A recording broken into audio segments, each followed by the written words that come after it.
Hyperobjects are entities so vast in scale, duration, and complexity that they defy our usual ways of thinking.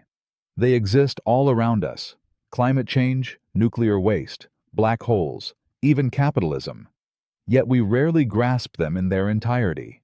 They are real, undeniable, and profoundly consequential, yet they hover just beyond the reach of our perception, cloaked by their enormity. Hyperobjects force us to reckon with truths that are too big for our minds to hold, like the fact that every breath we take might carry the invisible residue of an oil refinery half a world away. This is not abstraction, it's an existential confrontation. Hyperobjects stretch across time and space, persisting for millennia, outliving us, our children, and the civilizations we think are permanent. When you realize that a single plastic bottle will remain long after you've died, when you understand that the carbon released by a car you drove a decade ago is still shaping global weather patterns today, something inside you shifts. You start to feel it, not as a theory, but as a ghost haunting the edges of daily life. We try to ignore them.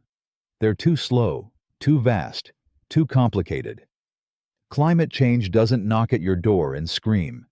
It rises silently in the oceans, shifts the seasons, and drowns homes while we sleep. We look for villains, for culprits we can name and punish. But hyperobjects don't play by those rules. They implicate everyone. They exist in the background noise of normality. That's what makes them so terrifying. They feel ordinary, and yet they are anything but. Hyperobjects destabilize our sense of scale and time. They make you feel impossibly small. They tear at the illusion that we are in control. They show you that every small act, every purchase, every habit is part of something unimaginably larger. It's a kind of horror, a quiet panic, to realize that you are entangled in something you can't see but that shapes everything. And in that awareness, there is both terror and awe. You begin to feel the weight of existence itself, not as a poetic idea, but as a crushing, beautiful truth that refuses to be forgotten. Epistemic injustice. Epistemic injustice is a quiet violence, one that strikes not the body, but the mind. It occurs when a person is wronged in their very ability to know, to speak, to be believed. It is what happens when a woman reports harassment and is dismissed as emotional, when a black man speaks from lived experience and is asked for objective proof, when a poor person is told they can't understand complex systems that govern their own lives. It is not just ignorance, it is the theft of credibility. It is the denial of voice. At the heart of epistemic injustice is the painful truth that not all knowers are treated equally. In every conversation, every courtroom, every classroom, invisible hierarchies assign worth to words based not on truth, but on the speaker's identity. Some are heard. Others are doubted before they even speak. This isn't always overt. Sometimes it's in a subtle eye roll, an interrupted sentence, a patronizing tone. But it adds up, until the message is clear. Your knowledge doesn't matter here. There are two kinds of epistemic injustice, and both cut deep. The first is testimonial injustice, when someone's word is discredited simply because of who they are. The second is hermeneutical injustice, when someone lacks even the language to explain their own experience, because society has never made space for it. Think of how long it took for terms like gaslighting or microaggression to enter mainstream conversation. Before those words existed, the pain was still real, but it had no name, no shape, no place to be heard. To suffer epistemic injustice is to feel erased in real time. You are present, speaking, thinking, and yet you are unseen. Your truth becomes fragile, not because it lacks substance, but because the world refuses to hold it. Over time, this erosion can be internalized. People begin to doubt their own memories, second-guess their instincts, fall silent in rooms where their voices should matter most. The damage is not just intellectual, it is emotional, spiritual. It is the loss of trust in one's own mind. And what could be more dehumanizing than that? To know something deeply and be told, implicitly or explicitly, you don't have the right to know this. Mereological nihilism. Mereological nihilism is a radical idea that tears at the very fabric of how we perceive the world. It suggests that nothing with parts truly exists. Not tables, not chairs, not cars, not trees, not even you. According to this view, only the tiniest, indivisible building blocks of reality exist, scattered and separate. Everything else is a convenient illusion. What you call a person is, in fact, just a specific arrangement of countless microscopic particles moving together for a time, no different, in essence, than dust in the wind. This idea is not just unsettling, it's disorienting. Look around you. The chair you sit on, the phone in your hand, your loved ones in the next room. Mereological nihilism tells you that none of these things truly exist. They are not fundamental entities. They are collections, groupings, useful fictions. We speak as if they exist because it's easier, because the truth is too alien, too emotionally brutal to live with day to day. And yet, if you accept this philosophy, there is only the void, populated by billions of unconnected fragments. Imagine what this does to the concept of identity. If you are not a person, but a temporary arrangement of particles with no real boundaries, then what is yourself? Where do you end and the world begins? Mereological nihilism erodes the ego with surgical precision. You are not whole. You are a swarm, a cloud of components flickering in and out of configuration, more like a weather pattern than a being. It sounds insane, but think about it. A table is just wood. Wood is just cells. Cells are just molecules. Molecules are atoms, and atoms are mostly empty space. At every level, what we call things vanish into smaller and smaller pieces. So when does the illusion begin? And can it ever be called real again? The horror of mereological nihilism lies in its implication that the world is not made of things, but of stuff. Unfeeling, unthinking stuff. There are no people, only parts. No lovers, only particles holding hands for a moment before drifting apart. It is lonely. It is cold. And it might be the truth. Antinatalism. Antinatalism is not simply a rejection of parenthood. It is a moral stance, deep, unsettling, and profoundly counterintuitive, that argues bringing new sentient life into existence is inherently wrong. Not because life is always miserable, but because to create life is to impose harm on someone who had no choice in the matter. To be born is to be thrown, unasked, into a world of pain, struggle, decay, and death. And no matter how much beauty or joy life might contain, the suffering is guaranteed. Imagine standing at the edge of existence, holding the power to summon a conscious being into the world. Antinatalism asks, can you guarantee they won't suffer? Can you promise they won't feel heartbreak, terror, despair? If you cannot, if you know suffering is inevitable, then what gives you the right to create them in the first place? To an antinatalist, parenthood isn't a gift, it's a gamble paid for with someone else's pain. There's a brutal honesty in this view. It strips away the romanticism surrounding life and forces us to confront the cost of existence. For every sunset, there is a funeral. For every birth, a death. Even the happiest life ends in loss. People are born into poverty, war, illness, heartbreak, trauma. And even those who have it good carry private griefs they rarely speak aloud. To create life, knowing this, is to accept their suffering as collateral. Philosopher David Benatar, one of antinatalism's most well-known proponents, argues that not being born is not bad, because there is no one there to miss the good. But being born inevitably leads to harm, which someone must endure. In this asymmetry lies the core of the argument. Existence contains pain. Non-existence does not. Antinatalism is not driven by hatred of life. It can come from love, from the unbearable weight of empathy. It hurts to watch others hurt. It is the refusal to inflict that hurt on someone who never asked to be here.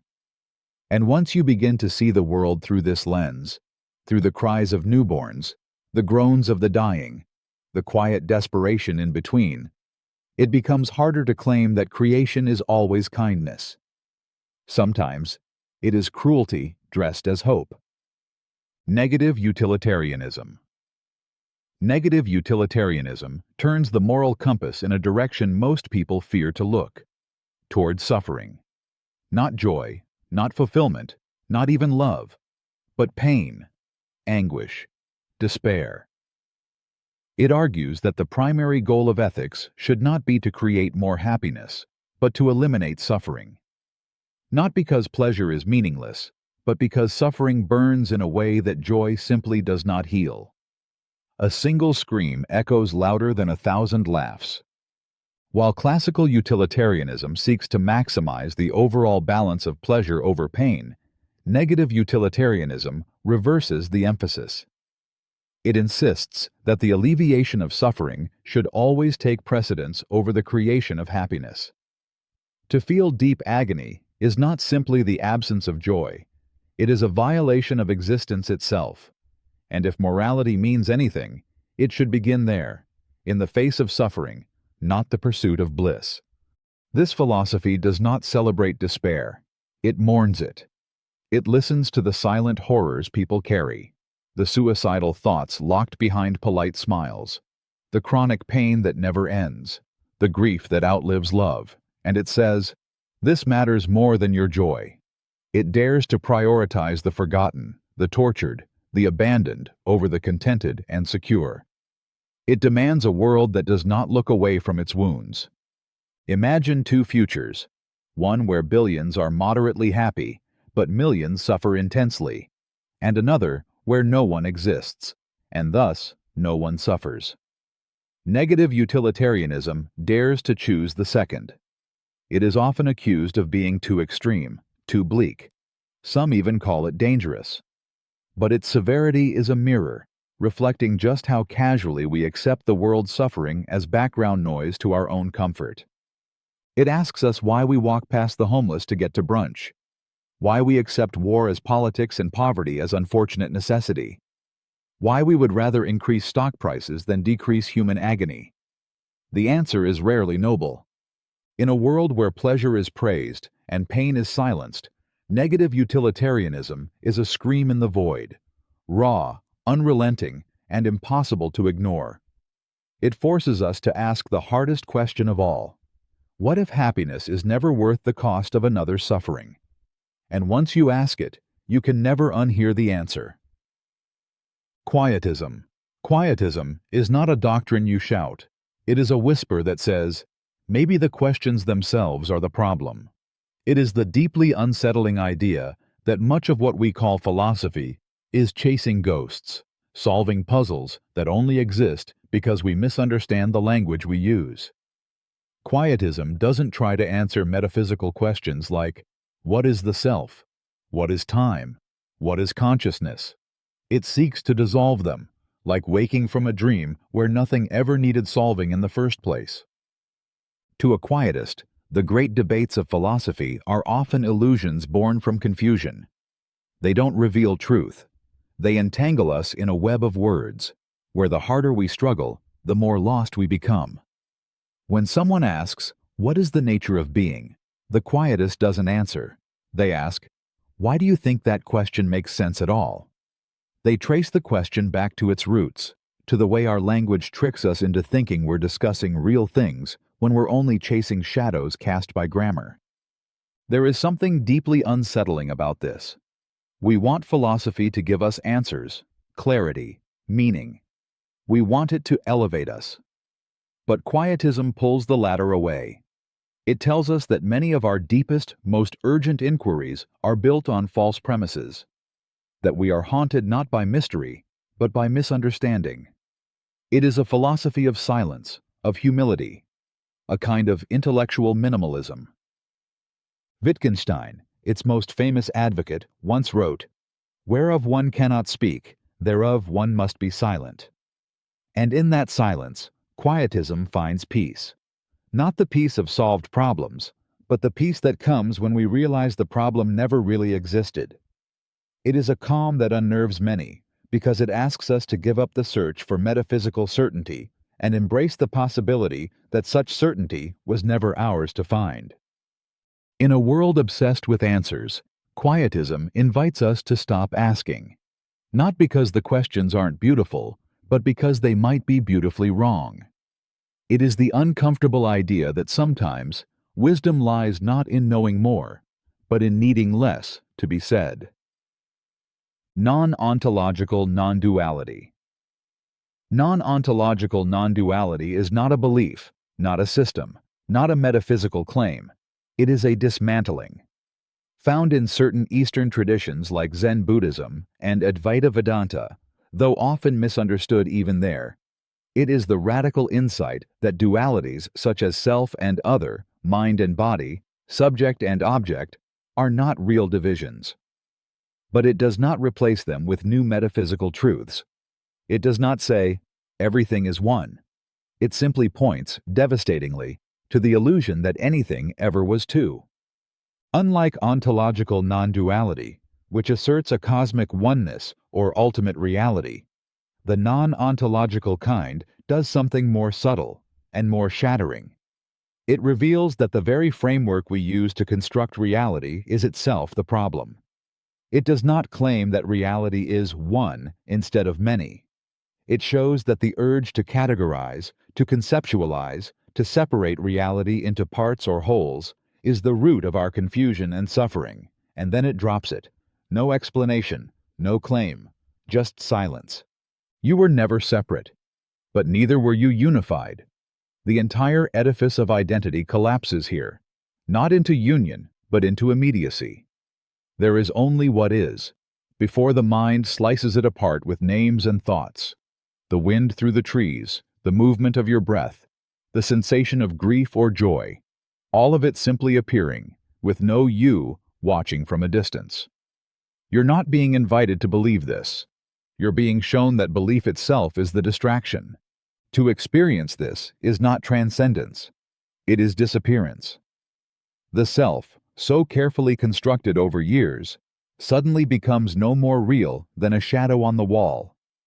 Not because there is some higher truth, but because the question of truth stops making sense. Language breaks. Concepts freeze. What remains is raw, alive, and painfully intimate. Life without separation. Not unity, but the absence of division. People seek this in meditation, in retreats, in long nights of doubt and yearning. And sometimes, without warning, it happens. The barrier dissolves. The thinker vanishes into the thought. There is no enlightenment here, no reward. Just the quiet, ungraspable fact that what you were looking for was never elsewhere, never later, never hidden. Just never divided. Skeptical theism. Skeptical theism is not comfort. It is surrender. It is the view that when we see suffering, injustice, pain that breaks the mind and spirit, we must accept that we cannot know why God allows it. Not because there is no reason, but because we, as finite beings, are too limited, too small, too blind to comprehend the infinite wisdom of a divine mind. It is a philosophy born from the failure of all other answers to the problem of evil. It says, maybe the silence of heaven is not absence, but mystery too deep for us to bear. We look at the world and ask how a good, all-powerful God could allow a child to die screaming in a war zone, a parent to watch their baby waste away in a hospital, an innocent person to be tortured, crushed, forgotten. Philosophers have tried to explain it for centuries: free will, soul-making, greater goods, but none of it satisfies. The pain remains. The questions cut deeper, and skeptical theism answers not with an explanation, but with a humbling truth. You do not see the full picture. It draws on the analogy of a child in a doctor's office. The child doesn't understand the needle, the surgery, the pain, but the parent does. The doctor does.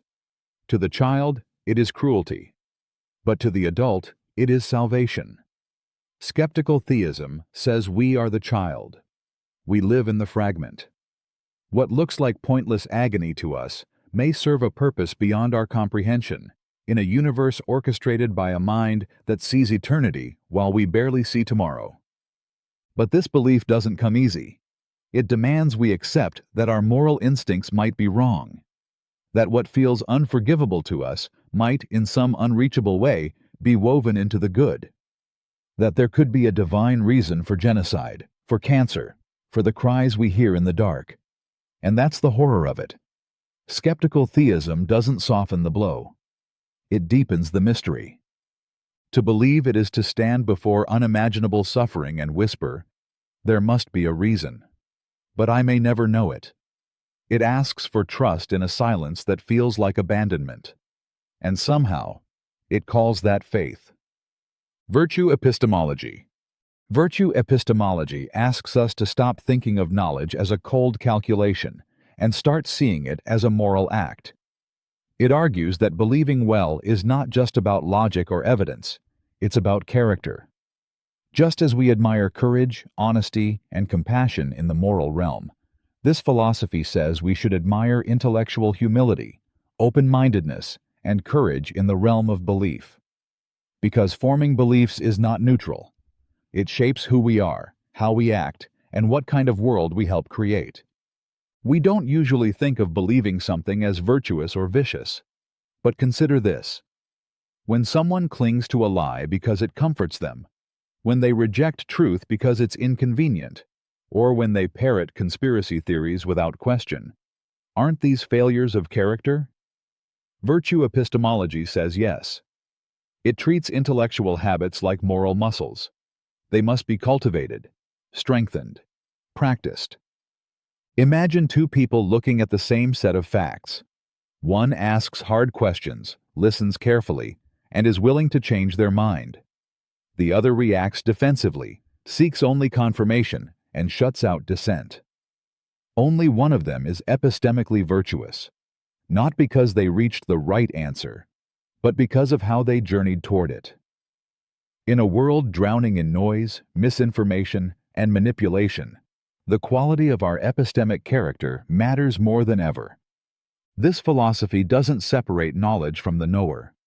It doesn't treat truth as a lifeless object to be collected. It sees truth as something that requires honesty, patience, fairness, human traits that can be strengthened or corrupted. To believe responsibly is to carry a kind of sacred weight, the lives, decisions, and futures that may depend on the beliefs you hold. Virtue epistemology also asks an uncomfortable question. What kind of person am I becoming through the beliefs I choose to accept? Am I becoming wiser or more arrogant? More open or more dogmatic? It holds up a mirror and forces us to see belief not as a private affair, but a deeply ethical act. Because in the end, belief is power. And how we wield that power defines more than just what we know. It defines who we are. Fictionalism. Fictionalism is the unsettling idea that some of the most sacred things we believe in, morality, mathematics, even the laws of logic, aren't real in any objective sense. They are stories. Elaborate, functional, well-crafted stories that we choose to live by because they work. Not because they are true. According to fictionalism, these things are not reflections of some deep, eternal reality. They are useful fictions, lies we agree to tell ourselves because without them, the world becomes unbearable. Take morality. We speak of right and wrong as if they are written into the fabric of the universe. But fictionalism whispers that they are not. There is no cosmic rulebook, no divine scale weighing our actions. Right and wrong are inventions, social constructs designed to preserve order, reduce suffering, or promote cooperation.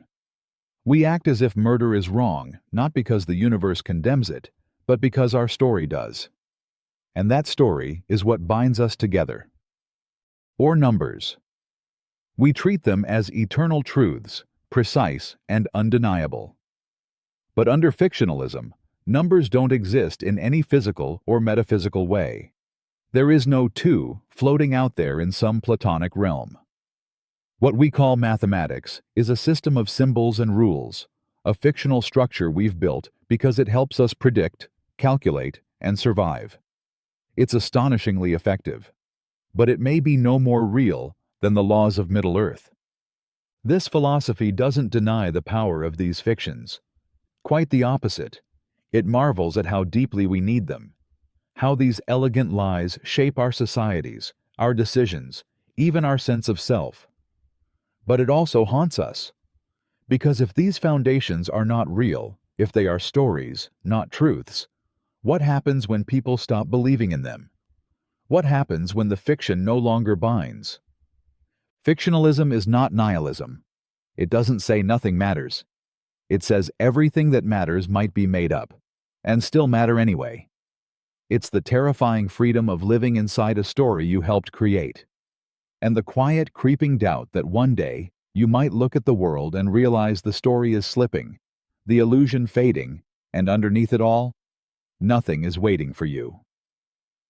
Moral particularism. Moral particularism is a quiet revolution, a rejection of the comforting idea that morality is a tidy system, governed by fixed rules or universal principles. It declares, with unsettling honesty, that there are no moral absolutes. No rule applies everywhere, every time. What is right in one moment may be wrong in the next, not because the facts changed, but because context is everything. The moral landscape isn't a map. It's a storm, shifting and alive. We are taught to believe in rules. Lying is wrong. Stealing is bad. But moral particularism looks deeper and asks, is it always? Is lying wrong when it saves a life? Is stealing immoral when it feeds a starving child?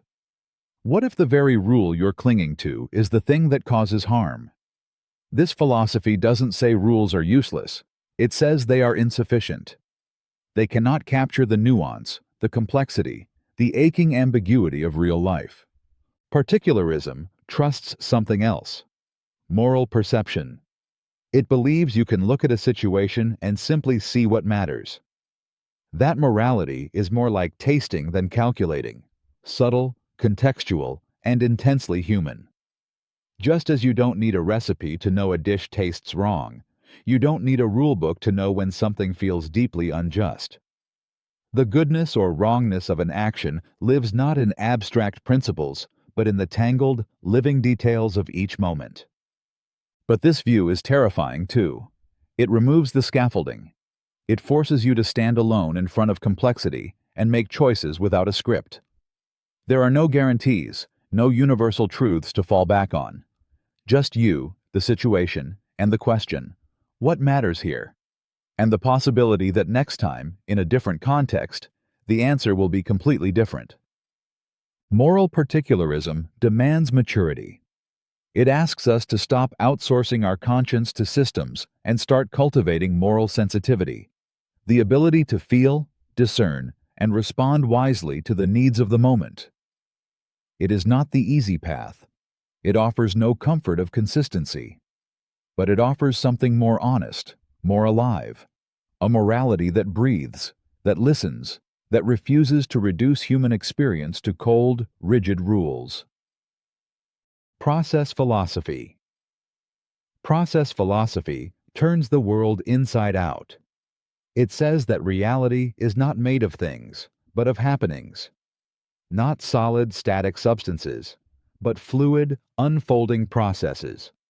Everything you see, touch, love, or fear is not a stable object, but a moment in motion. The tree outside your window is not a thing. It is a process of growing, decaying, absorbing light, pushing roots into soil. You are not a fixed being. You are becoming, always. At first, this feels strange, even wrong.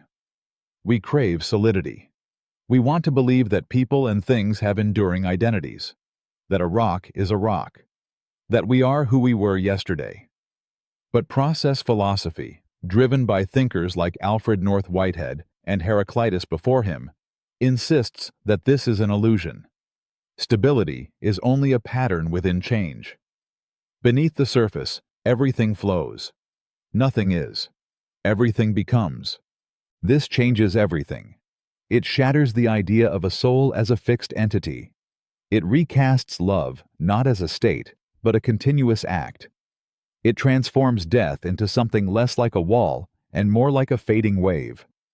If all of reality is process, then nothing is ever truly static.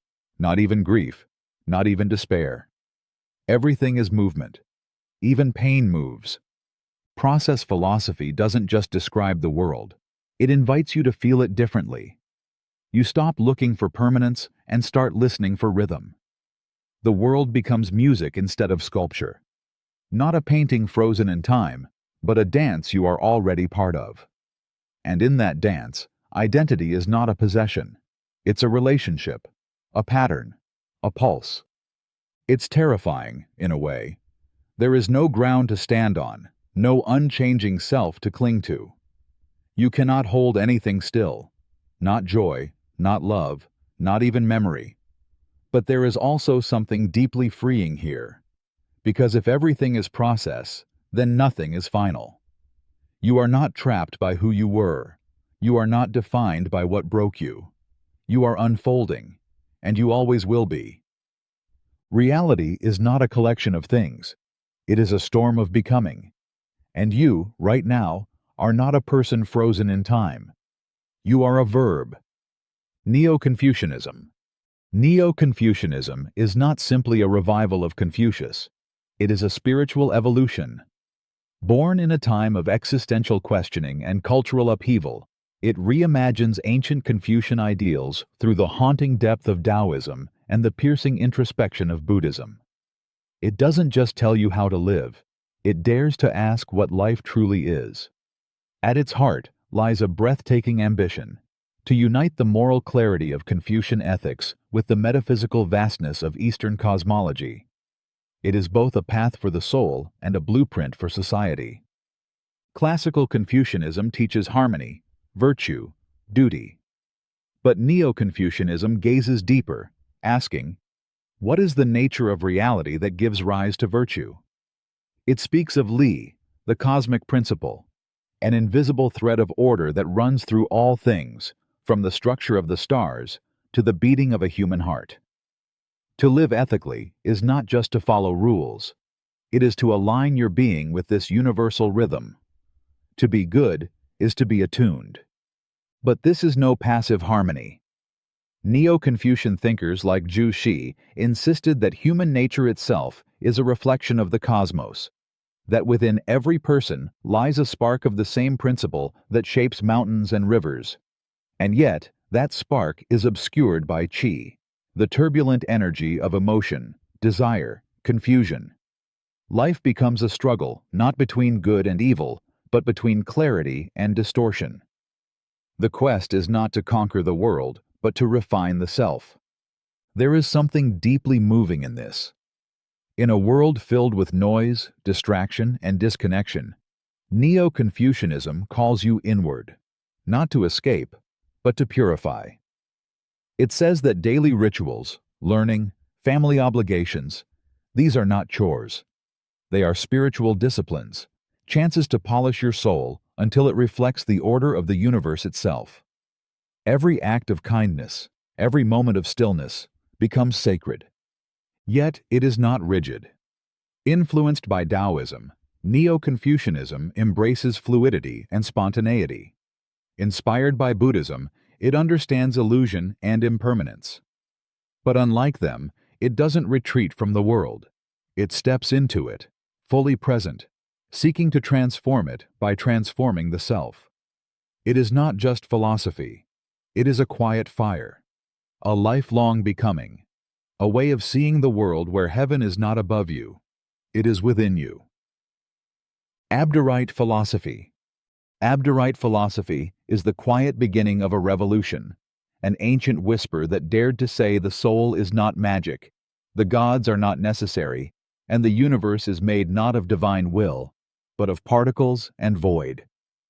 Born in the forgotten corners of ancient Greece, in the modest city of Abdera, thinkers like Democritus and Leucippus laid the groundwork for a world no longer enchanted by myth, but governed by matter. They believed everything, your thoughts, your fears, your dreams, your blood, is composed of indivisible units called atoms, swirling endlessly in an infinite void. No supernatural spark animates you. No divine hand shapes your fate. You are the arrangement of countless mindless fragments that bump, spin, collide, and rearrange. There is no cosmic plan, just motion, just necessity, just the blind dance of matter. To the modern ear, it sounds scientific, but in their time, it was heresy. Abderite philosophers stripped the world of its sacredness. Thunder wasn't the rage of Zeus. It was particles striking the sky. Death wasn't a journey of the soul. It was disintegration.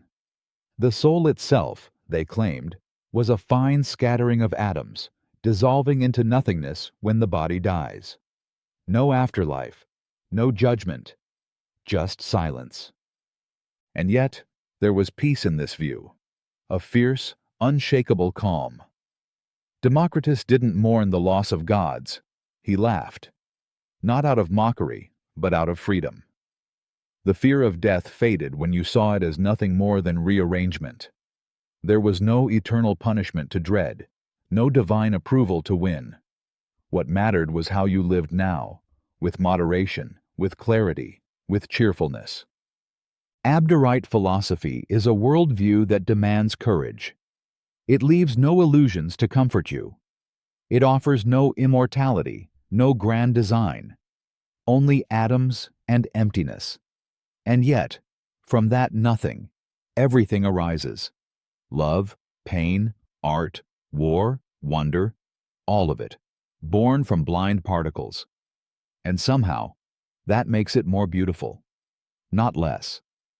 To believe as the Abderites did is to face the void without flinching.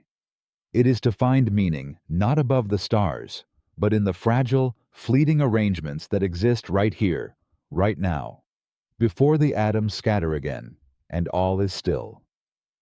Object-oriented ontology. Object-oriented ontology, OOO, is a philosophical thunderclap, an unapologetic declaration that humans are not the center of existence. It dares to strip us of our special status and insists that everything, rocks, rivers, plastic bottles, shadows, forgotten dreams, possesses its own deep, unknowable reality. Not because they think or feel, but because they exist in ways we will never fully grasp. OOO doesn't ask what objects mean to us. It asks what they are, beyond us. And it answers more than we can ever know. This isn't animism. It's not saying a chair has a soul or that your phone is secretly alive. It's saying that your phone is real in itself, independent of your experience of it. That a volcano doesn't need your awe to be powerful. That a dead star, a billion light years away, has its own identity, its own story, whether or not any human ever knows it. And in that idea is a kind of cosmic humility, devastating and beautiful. You are not the narrator of the universe. You are not the light everything else reflects. We walk through life surrounded by things we assume are flat, passive, defined by our use of them. A spoon is a tool. A book is information. A car is transportation. But object-oriented ontology says, no, those are just your relationships to them. The spoon existed long before you touched it, and it will outlast your memory of it. It withdraws from you, hides depths you cannot reach. Every object is a mystery, a world unto itself, resisting full comprehension. OOO explodes the myth of human-centered reality. It refuses to reduce the world to what is observable, functional, or symbolic. It says that even when no one is looking, the tree still is, the stone still is, and that being is thick with complexity. Every object relates not just to humans, but to other objects in ways we will never see. A thunderstorm converses with the soil. A virus negotiates with a cell. A mirror reflects a room that doesn't know it's being watched. And so, this philosophy unsettles. It humbles. It opens a dark, infinite sky above our heads and says, "You are not the axis of meaning. You are just one object among many, glorious, fragile, and no more real than the dust beneath your feet." Aestheticism in ethics.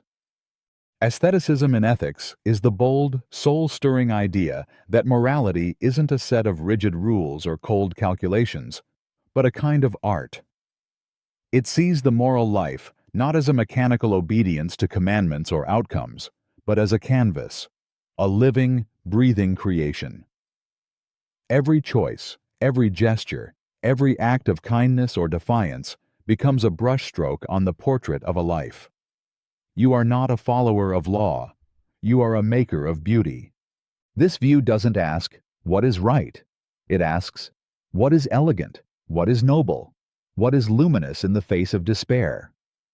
It shifts ethics from the courtroom to the theater, from mathematics to poetry. It's not about checking boxes or calculating consequences. It's about crafting a life that is moving, courageous, aesthetically profound. It is about the style of goodness. There is something deeply romantic here. Imagine seeing a small act of generosity not as moral duty, but as grace. Imagine viewing forgiveness not as obligation, but as a kind of music, echoing across time. Aestheticism in ethics calls us to live lives that are beautifully good, not just correct. And in doing so, it demands something richer, riskier, and far more personal. This perspective resonates in the lives of those who refuse to separate beauty from morality. The rebel who sacrifices comfort for integrity. The artist who uses their suffering to speak truth. The lover who chooses tenderness over pride, even when wounded. These are not mere moral agents. They are moral artists, sculpting meaning out of chaos, painting dignity into a world that often feels void of it. But this philosophy is not for the faint of heart. It does not give you a list of rules. It does not promise reward. It only asks that you create something worthy with your life. Something others might look at and say, not "she obeyed," but "she lived like it mattered." And in a world that often reduces goodness to utility or duty, aestheticism whispers something far more haunting. Be good like a flame is beautiful, fierce, vulnerable, alive.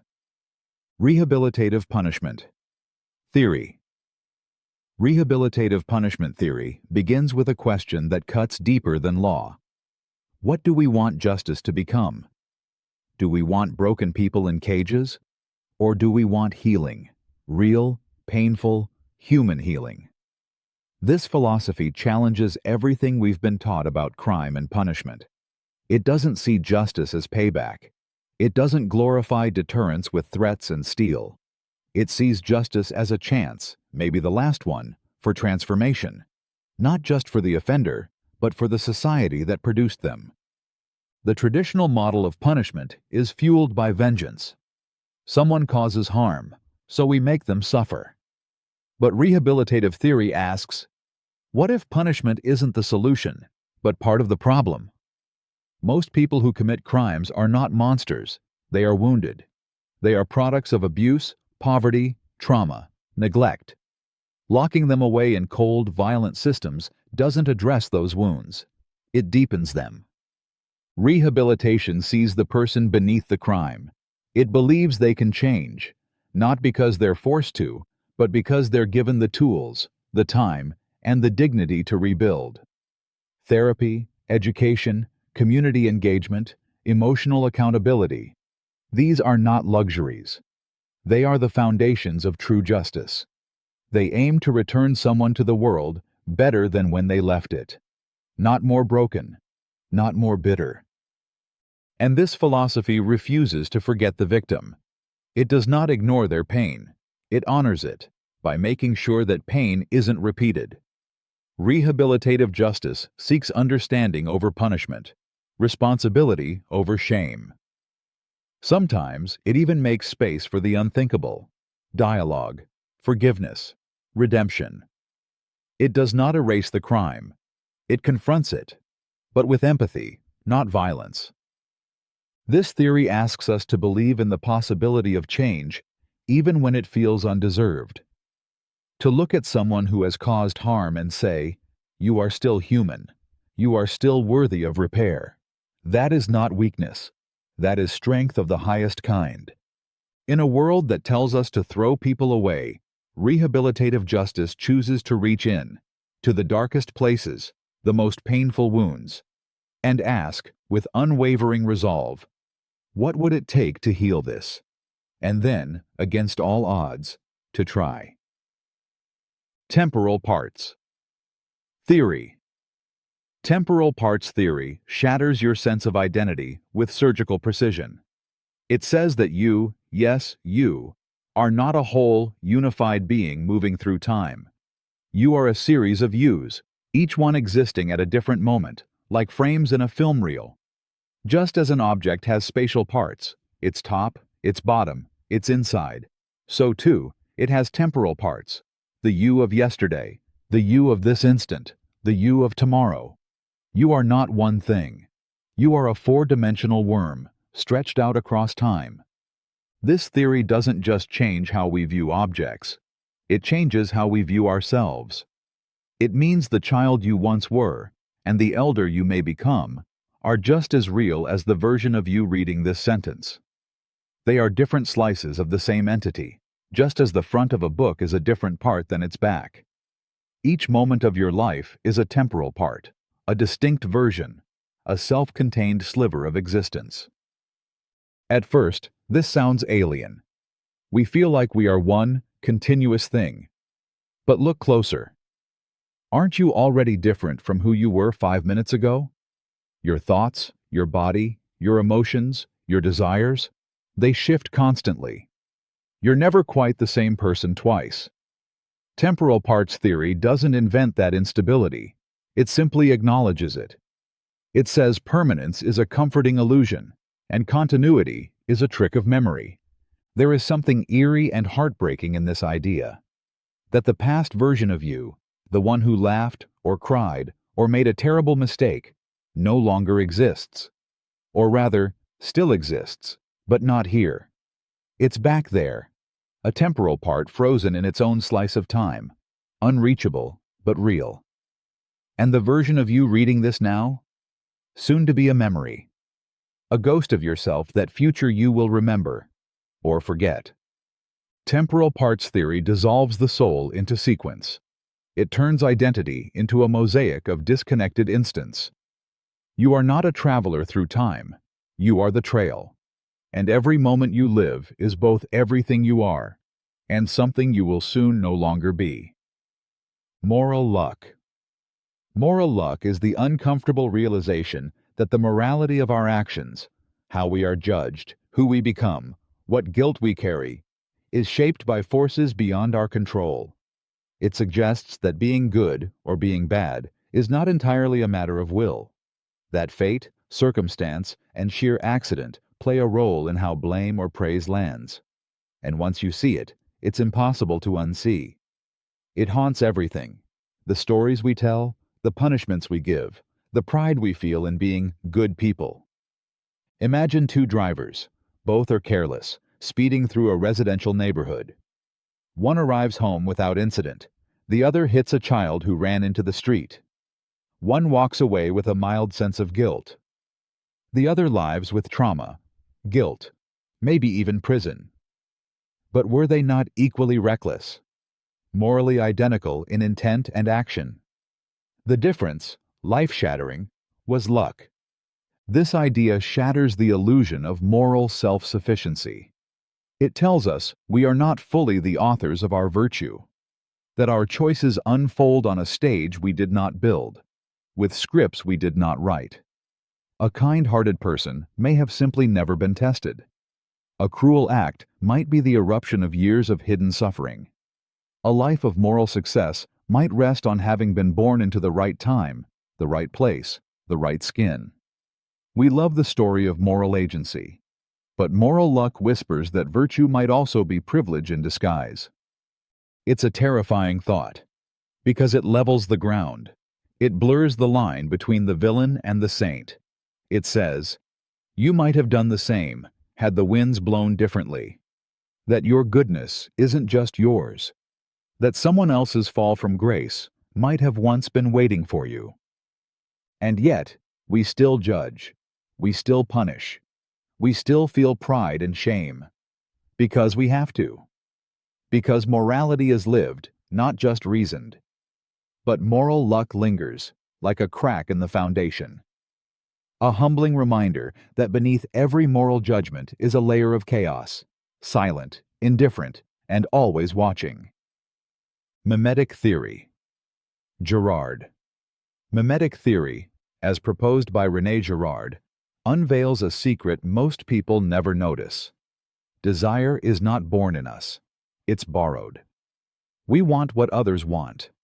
Not because the object is special, but because someone else has marked it with their longing. This is the hidden architecture of human conflict. We imitate not just gestures or language, but craving itself. And in doing so, we are locked in an invisible dance of rivalry, envy, and eventually, violence. Desire is contagious.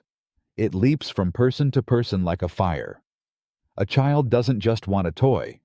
They want the toy another child is playing with. An adult doesn't just want success. They want the success that others admire. What we pursue isn't pure. It's reflected in the eyes of others. We are mirrors of hunger, chasing things because someone else reached first. But imitation turns to conflict. When two people desire the same thing, they become rivals. And when that rivalry spreads, within communities, nations, whole civilizations, it breeds chaos. Mimetic theory says this is the root of human violence. We clash not over needs, but over mirrored wants, over status, over attention, over recognition. And we rarely see the original spark. We just feel the heat. To stop the spiral, Girard says society's invented a chilling solution: the scapegoat. In moments of collective crisis, the group unconsciously unites by blaming someone weak, different, already marginal. They are sacrificed, expelled, crucified, not because they caused the chaos, but because their destruction restores order. Temporarily. Until it happens again. And again. This pattern lives on. In politics, religion, media, war. We see it every time a culture rallies around hatred for an other. Every time a society purges its guilt by punishing one to cleanse the many. Mimetic theory doesn't just explain personal envy. It maps the machinery of collective violence. And beneath it all lies the most disturbing truth. Your desires may not be your own. What you long for, what you fight for, what you think you need, it may all be a reflection of someone else's reflection. And if you don't see it, you are not free. You are caught in the mimicry, just like everyone else. Panpsychism. Panpsychism is a whisper from the edges of science and philosophy. A haunting, beautiful idea that consciousness is not rare or emergent, but fundamental. It suggests that the flicker of awareness you feel inside yourself is not something the universe stumbles upon late in its history, but something it always contained. That every particle, every atom, every grain of sand may carry some faint glimmer of experience. Not full-blown thoughts or feelings, but a spark, a shimmer of inner life. It is not saying your coffee mug is thinking about its purpose. It's saying that maybe, just maybe, the building blocks of matter, the electrons, the quarks, are not entirely dark inside. That what we call consciousness is not an on-off switch reserved for brains, but a spectrum, a continuity stretching down into the very bones of existence. And that means we are not anomalies in a dead cosmos. We are expressions of something the universe has always been doing. This idea is both deeply unsettling and profoundly comforting. It blurs the lines between subject and object, life and non-life, self and world. It says there may be no sharp border where consciousness begins, only intensities, only variations. Your mind didn't emerge from matter like a ghost out of a machine. It is matter. It always was. And so is everything else. We're trained to see the universe as a vast, cold machine, spinning with no soul, no center, no witness. But panpsychism offers a different vision, a cosmos that feels, in some deep, diffuse way. A universe where the stars do not simply shine. They experience shining, in some way, forever closed to us. A rock lying motionless in a field might hold a silence that is not just absence, but awareness. Mute, ancient, unknowable. It's not a return to mysticism. It's a response to the hard problem of consciousness. How can experience arise from what appears purely physical? Panpsychism flips the question. What if experience was always there? What if we stopped asking how matter becomes mind and started asking why we ever assumed they were separate? It's dizzying. It stretches thought to its limits. And once you glimpse the possibility, it changes how you see everything. Not as dead, not as dumb, but as alive, in ways you'll never fully understand. Tragic optimism. Tragic optimism is the fierce belief that hope can survive even in the heart of hell. It is not naive. It does not deny suffering. In fact, it begins with suffering, acknowledges it, absorbs it, stares it dead in the face. It is the philosophy born not in comfort, but in catastrophe. It says, yes, life is full of pain, loss, and injustice, and yet, I will still say yes to it. Viktor Frankl, who survived Nazi concentration camps, gave this idea its most unforgettable form. He did not speak of happiness. He spoke of meaning, of dignity, of finding light where none should exist. This isn't toxic positivity. Tragic optimism doesn't slap a smile over trauma or pretend that everything happens for a reason. It recognizes that life will break you, that people you love will die, that dreams will collapse, that you will face nights so dark you'll forget the color of your own soul. And still, it whispers that you can endure, that you must endure. Not because things will get better, but because you can choose how you face what doesn't. In the camp, Frankl watched men give up and die, not from wounds, but from despair. And he watched others survive by finding something, anything, to live for. A memory, a future, a final act of defiance. This is tragic optimism, the refusal to let suffering define you. The insistence that even in ruin, the human spirit can choose meaning. This philosophy wounds and heals in the same breath. It doesn't protect you from loss. It doesn't pretend the world is just. It offers no guarantee. What it gives instead is permission to feel the grief fully and still find a reason to get up the next day. It honors pain without surrendering to it, and in that, it offers a rare, radiant kind of hope. A hope not of rescue, but of response. Tragic optimism is for those who have buried too much, lost too much, seen too much, and still, somehow, keep their hearts open. It is the courage to love a world that will break your heart, and to say, with trembling voice, yes, still, I choose life. Moral sentimentalism. Moral sentimentalism strikes at the heart of how we know right from wrong, not with logic, not with rules, but with feeling. It says that morality doesn't rise from reasoned deduction or abstract principles, but from the depths of human emotion. Compassion, guilt, disgust, admiration, empathy. These are not distractions from moral truth. They are the truth. It's not a cold calculation that tells us murder is wrong. It's the horror we feel when we imagine it. It's the tears, the tremble, the ache in your chest, not a theorem on a whiteboard. This idea cuts against centuries of thought that tried to elevate morality above the messiness of emotion.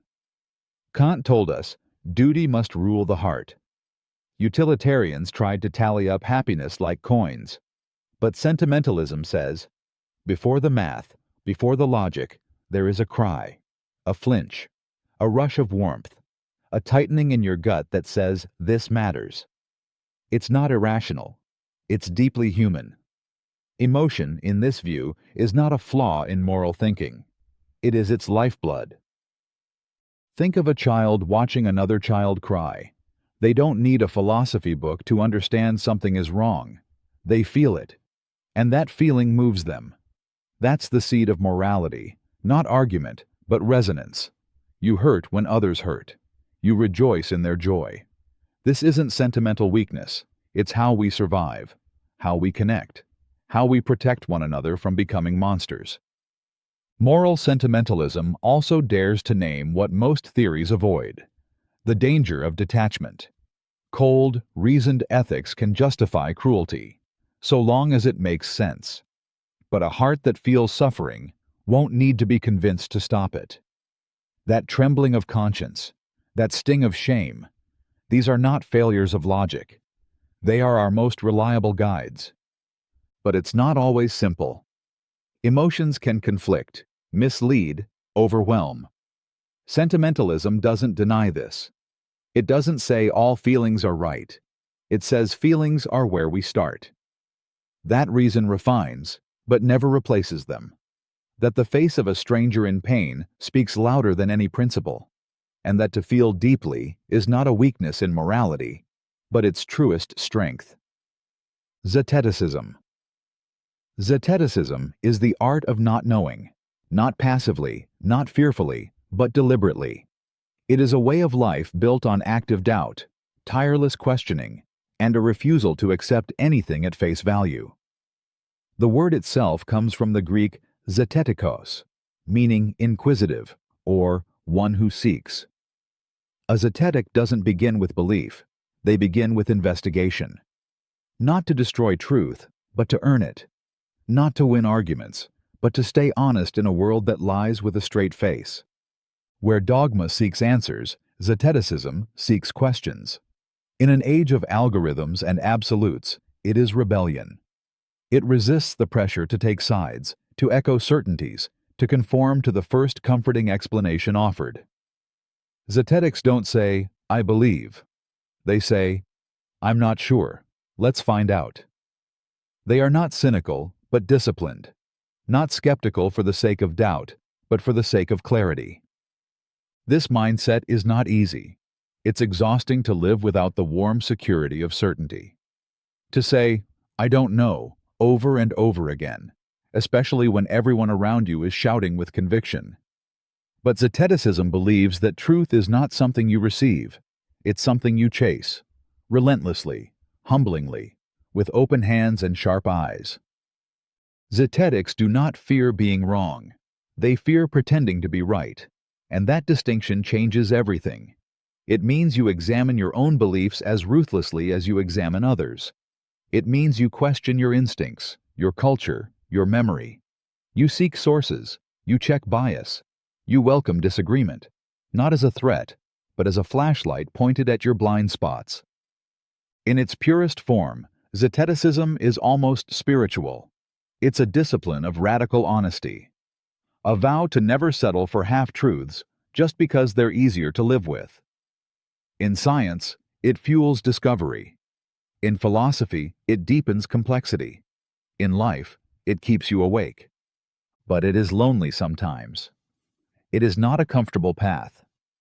You may never find final answers, but that's the point. Zeticism is not about finding ground to stand on. It's about learning to move with integrity through the shifting sands.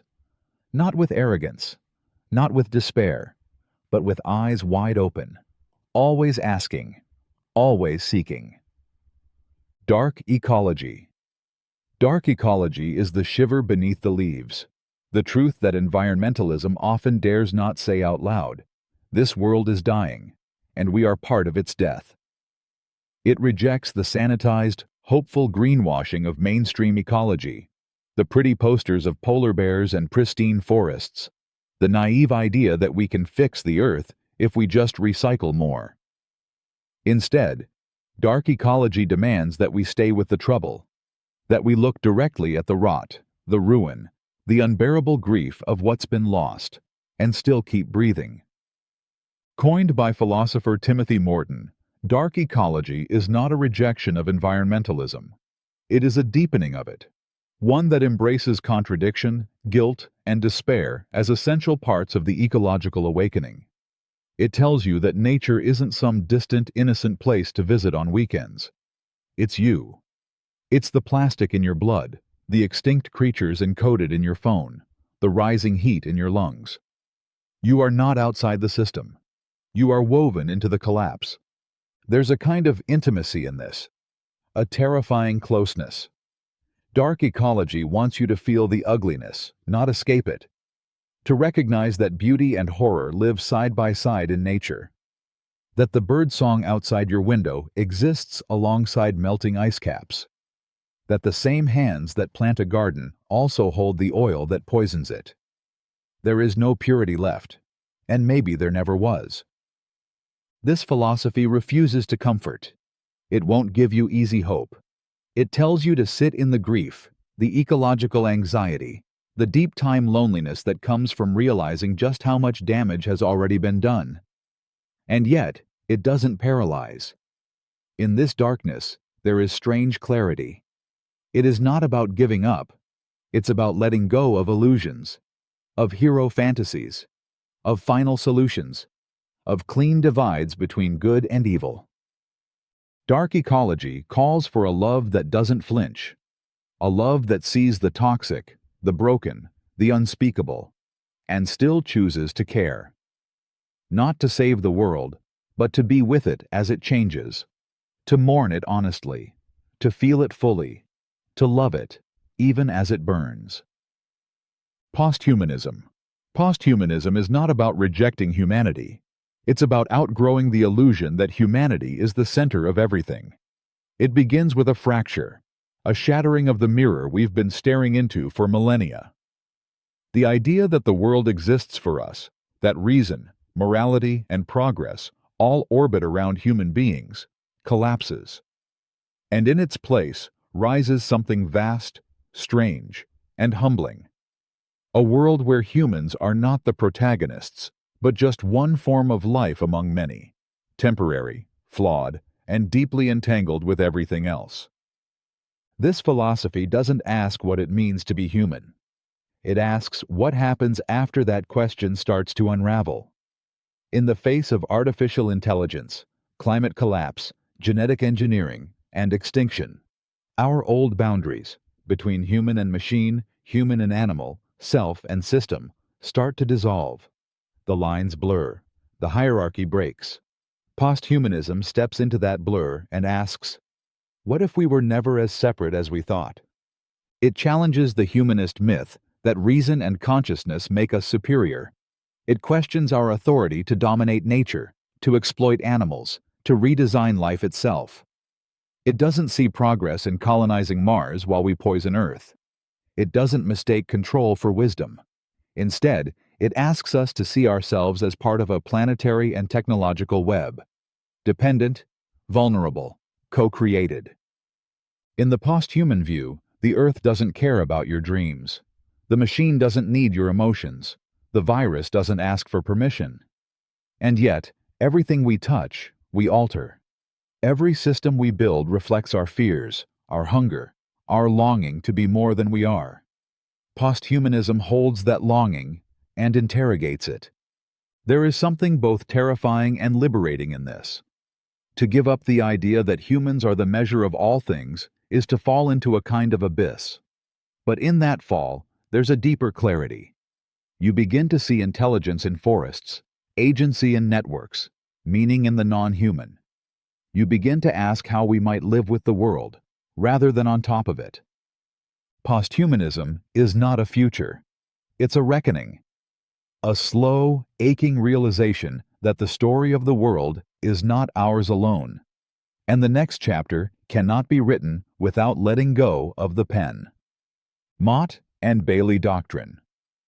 The Motte and Bailey Doctrine is intellectual sleight of hand, a tactic used not to discover truth, but to protect it from scrutiny. It works like this. Someone makes a bold, controversial claim, the Bailey, and when challenged, they retreat into a much safer, more defensible version of the argument, the Mott. Then, when the heat dies down, they quietly return to promoting the original, more extreme position. It's not just dishonest, it's manipulative, and once you see it, you'll see it everywhere. The Bailey is the provocative stance, the one that grabs attention or pushes an agenda. It's often vague, emotionally charged, or ideologically extreme. All modern institutions are corrupt. Gender is entirely a social construct. Capitalism is inherently evil. These claims stir outrage, rally followers, ignite debate. But when opponents demand clarity or evidence, the speaker retreats. I'm just saying some institutions have problems. Gender roles vary across cultures. Capitalism has flaws. Reasonable, defensible, the Mott. But the game isn't about defending the Mott. It's about protecting the Bailey, by hiding behind the Mott when necessary, and when no one's looking, slipping back to the original message, untouched by criticism. It's rhetorical gaslighting. The speaker gets to appear thoughtful and measured, while still spreading a radical or harmful idea. They can call their critics irrational for attacking the Bailey, because after all, they only meant the Mott. And anyone who presses harder gets accused of bad faith or misunderstanding. This tactic is everywhere in politics, academia, activism, even casual arguments. It's how ideologies shield themselves from accountability. It's how conspiracy theories stay alive. It's how people preserve dogma while pretending to be open-minded. And it's profoundly damaging because it poisons honest discourse. It makes debate feel like chasing a shadow, like trying to hold someone accountable who keeps slipping through your fingers. The Mott and Bailey doctrine isn't just a logical fallacy. It's a betrayal of trust in conversation. It's the moment someone pretends they're engaging with you, but they're really just defending a fortress you can't reach. It erodes truth. It rewards manipulation. And it leaves you wondering if anyone is arguing in good faith. Aphantasia ethics. Aphantasia ethics begins in the dark, inside the minds of those who cannot form mental images. No faces, no sunsets, no vivid memories or imagined futures. Aphantasia is the inability to visualize, to summon mental pictures the way most people can. And while that might seem like a neurological quirk, it quietly reshapes how morality itself is experienced. Because if empathy is often built on imagination, if understanding another's pain relies on picturing it, then what happens when the mind's eye is blind?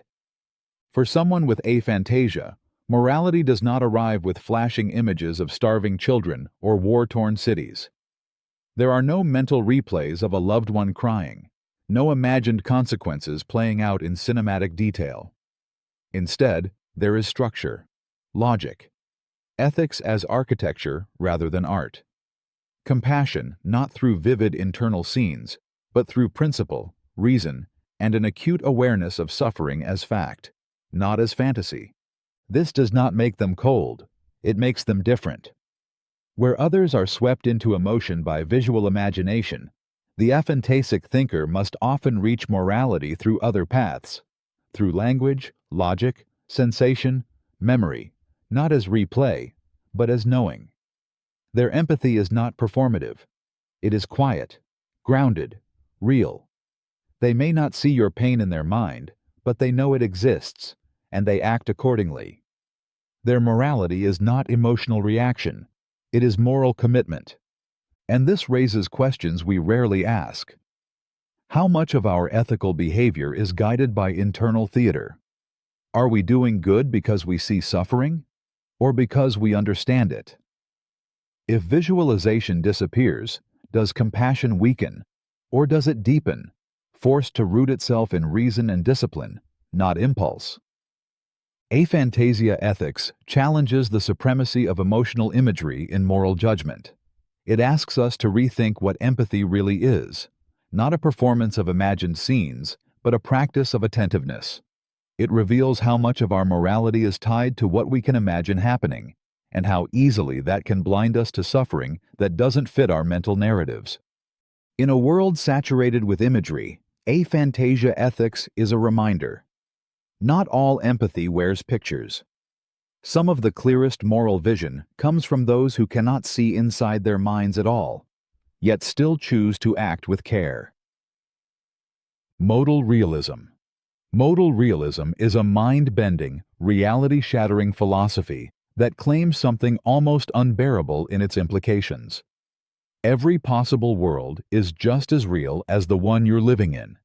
Not metaphorically, not as thought experiments, actually real.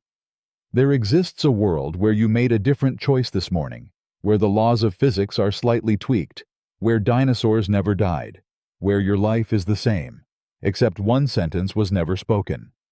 And that world is no less real than this one. This isn't science fiction. It's a serious metaphysical theory, most famously championed by philosopher David Lewis. It argues that when we say something is possible, a war that didn't happen, a love we never pursued, we're not just imagining it. We are referring to a concrete world in which it does happen. That reality isn't one world. It's all of them. Every coherent scenario, every fork in the road, every flicker of what if actually unfolds, somewhere, fully and completely. This view breaks the spine of traditional metaphysics. It means the actual world is not privileged. It's just the one you happen to inhabit. To say another world is merely possible is like saying your neighbor's house is less real because you don't live in it. Modal realism tells us they all exist, with their own people, histories, tragedies, and truths. It's dizzying, because it means that you exist in countless variations, succeeding, failing, dying young, growing old, loved, alone, forgotten, adored. Every version of you that could exist does. And the moral weight of that is staggering. Every choice you make here is just one thread among infinite yous. Does that make your life meaningless or infinitely meaningful? People recoil from modal realism because it feels absurd, extravagant, unprovable, but it's also hauntingly consistent. It explains why modal logic works.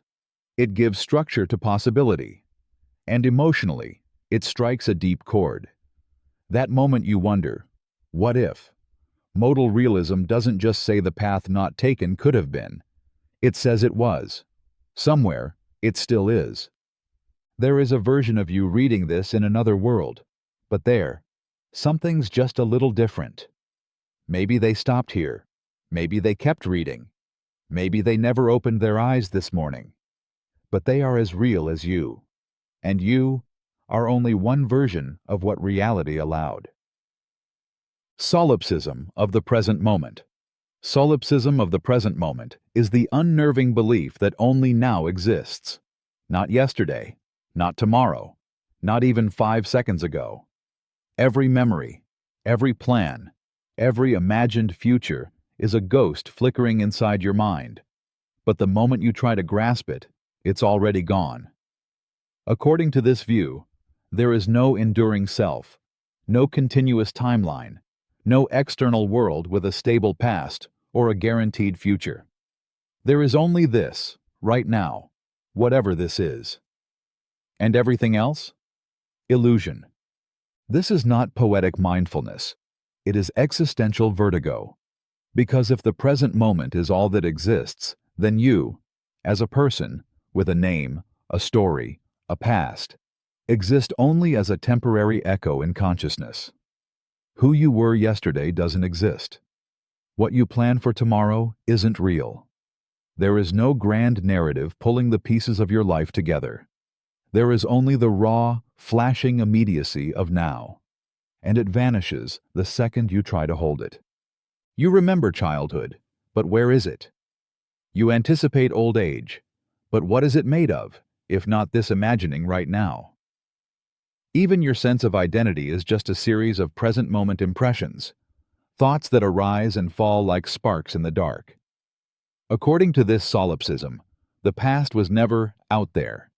It was always just a pattern of thoughts in a now that's already gone. And the future will never arrive, because when it does, it will simply be another now, surrounded by absence. There is something terrifying in this, a deep loneliness, a sense of floating through time with no anchor, no continuity, just a stream of flickering frames in a film that's being erased as it plays. People you love become memories that no longer exist. Promises become ideas that haven't happened. Even your own reflection in the mirror starts to feel like a hallucination. Something happening to no one, nowhere, for no reason. And yet, within this radical isolation lies an intense clarity. If only the present is real, then this moment, this breath, this heartbeat, this gaze, is infinite in its weight. It is all you have, all you ever had. And when you truly understand that, nothing is ever the same again. Overman, Übermensch. The Overman, Nietzsche's Übermensch, is not a superhero. He is not a tyrant, not a prophet, not a god. He is a rebirth. A being who has looked into the abyss of meaninglessness and emerged not broken, but blazing. Nietzsche's Overman is the one who has transcended the hollow comforts of herd morality, who has shattered the inherited values of religion, tradition, and culture, not out of rebellion, but out of necessity. Because to live authentically in a world stripped of divine order, one must create values, not borrow them. This is not about ego or domination. The Overman is not the strongest, the richest, or the most celebrated. He is the one who has conquered himself, who has faced the terrifying freedom of existence without ready-made purpose and has dared to craft his own. In the ruins of old gods and broken commandments, the Overman stands alone, but not lost. He is the artist of his own soul. To reach this state is not a single act. It is a becoming. The Overman is forged through pain, conflict, and unbearable clarity. He is the opposite of the last man, the complacent, comfort-chasing figure who fears risk, avoids suffering, and seeks only shallow pleasures. The last man asks for safety. The Overman demands transformation. He welcomes suffering as fuel. He sees obstacles as raw material for growth. Where others retreat into certainty, he walks forward into uncertainty, sculpting meaning with every breath. And this vision isn't gentle. It is not meant to soothe. Nietzsche knew the Overman would terrify most. He is a threat to everything that makes people feel safe: religious dogma, moral laws, groupthink. He doesn't fit into any system because he builds his own, and not for others, for himself. The Overman does not ask for approval. He wills what he believes to be good, and in that will, creates new worlds. This is not an elitist fantasy. It is a call to courage, a whisper to the part of you that knows you were not born to follow. It dares you to burn the scripts handed to you, to dive into the chaos of life without guarantees, and to rise, not perfect, not pure, but yours. Entirely, terrifyingly yours. Speculative realism. Speculative realism is a philosophical rebellion, a revolt against the idea that reality must pass through human thought to be real. It pushes back against centuries of thinking that placed the human mind at the center of the universe, where nothing could be said to exist unless we could perceive, interpret, or explain it. Speculative realism shatters that illusion. It declares, with brutal honesty, that reality does not care if we understand it. It is out there, vast and indifferent, operating with or without us. This philosophy is not just about metaphysics. It's about humility. It forces us to confront the terrifying possibility that human knowledge is not the lens through which the world appears, but a filter that distorts it. What if the world is not shaped by our thoughts, but utterly alien to them? What if the rock, the black hole, the virus, the forest, all of it, exists in ways we cannot begin to grasp and never will? Speculative realism is not interested in comforting narratives. It doesn't seek to domesticate the universe with soft metaphors or tidy theories. It embraces the strangeness, the incomprehensible. It challenges us to let go of anthropocentrism, the belief that reality orbits around human consciousness, and to entertain a far more unsettling idea, that human beings are just one small, fragile phenomenon on the edge of a vast, unknowable cosmos. This view doesn't kill wonder. It intensifies it. It asks you to imagine a world where objects, forces, and beings possess their own reality, far beyond what our senses and minds can access. You begin to see thought itself not as the master key to the universe, but as one curious process among countless others. Gravity doesn't need to be understood to function. Stars don't need to be seen to burn. Speculative realism offers no final truths, only the daring possibility that truth exists independently of us, and that we may never touch it. That we are not the measure of all things. That the universe is not waiting to be revealed, but is already there, resolutely indifferent, echoing with realities that no mind can comprehend. And still, it turns, it burns, it is. The absurd. The absurd is not a philosophy. It's a confrontation, a silent, piercing scream that erupts in the space between human longing and a universe that does not answer.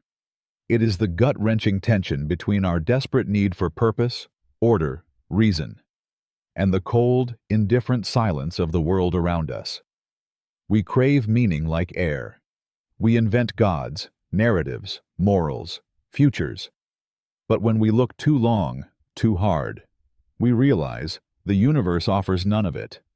And yet, we keep asking. Albert Camus gave the absurd its clearest shape. He wrote of a man pushing a boulder up a hill for eternity.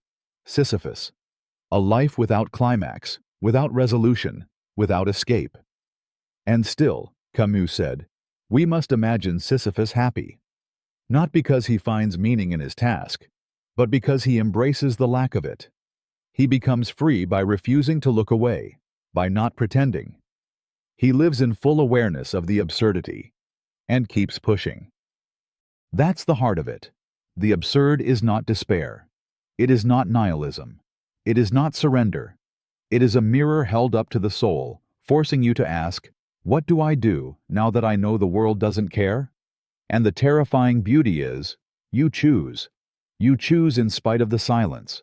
You love, you create, you rebel, knowing it may all come to nothing. And in that rebellion, you become something the universe cannot crush, aware, defiant, alive. The absurd isn't resolved by answers. It's not a puzzle to solve. It's a condition to live with. And that makes it deeply human. Everyone feels it. The emptiness after loss, the aimless drift of routine, the moment you realize your dreams won't save you. But instead of running, the absurd invites you to stay, to feel the weight of existence press against your chest and breathe anyway. There is something tragic here, but also luminous. You are a fragile creature in a vast, unfeeling cosmos. And still, you laugh, you hope, you love. You get up and keep going. That, Camus would say, is the absurd hero. Not because he finds meaning, but because he lives without it and still says yes to life. Negative dialectics. Negative dialectics is not a theory, it's a wound. A refusal to let the mind settle into the false comfort of clear definitions and fixed identities. Theodor Adorno crafted it not as a neat system of thought, but as a way of staying awake inside contradiction, of resisting the human urge to simplify what should remain complex. At its heart lies one piercing idea. The world cannot be truly understood by reducing it to concepts. Every time we label, we distort. Every time we define, we betray the thing itself. Adorno called this identity thinking, the mind's relentless drive to say, this is that. To turn the living, breathing reality of something into an abstract category we can control. A person becomes a criminal. A culture becomes primitive. A tragedy becomes collateral damage. These are not just words, they are violences. Because the real always exceeds the concept. It spills out, resists capture, refuses to be pinned down without loss. Negative dialectics doesn't aim to resolve contradiction. It lives there. It looks at the world and sees pain, inequality, beauty, injustice, and instead of reconciling these things into a system, it insists that the very tension between them is where truth lives. Not in synthesis, not in harmony, but in the raw, unresolved friction. Truth, for Adorno, is not a conclusion. It's a wound that doesn't close. This way of thinking is difficult. It refuses consolation. It rejects the totalizing ideologies that promise clean answers, whether in religion, politics, or science. It is especially suspicious of anything that claims to explain everything, because such explanations usually involve silencing the voices and realities that don't fit. Negative dialectics insists we keep listening to what doesn't fit, to what hurts, to what resists. Adorno's method is a kind of ethical thinking. It's a way of honoring the brokenness of the world without pretending it can be healed by thought alone. It demands that we stay with the contradiction, the suffering, the complexity, not to be paralyzed by it, but to be changed by it. Not to escape discomfort, but to let discomfort be the start of real insight. In a world obsessed with resolution, negative dialectics whispers something radical. What if the truth is what doesn't quite add up? Constitutivism. Constitutivism begins with a quiet but shattering claim. To act at all is to already be bound by ethics, not because of laws, or God, or social contracts, but because the very structure of agency, the act of doing, choosing, willing, contains morality within it. This isn't morality as an outside force telling you what to do. This is morality as the core of what it means to be a person, to act, to exist with purpose. You don't have to choose ethics. If you're acting, you're already inside it. It's a staggering idea. Most ethical theories try to answer the question, why should I be moral? Constitutivism replies, because to act at all is to aim at something you believe is worth doing, and that means you've already stepped into the moral arena. Every action implies values. Every decision reveals a sense of what matters, and that mattering is ethics, not as a rule book, but as the pulse of being an agent. Imagine a person who lies, cheats, manipulates.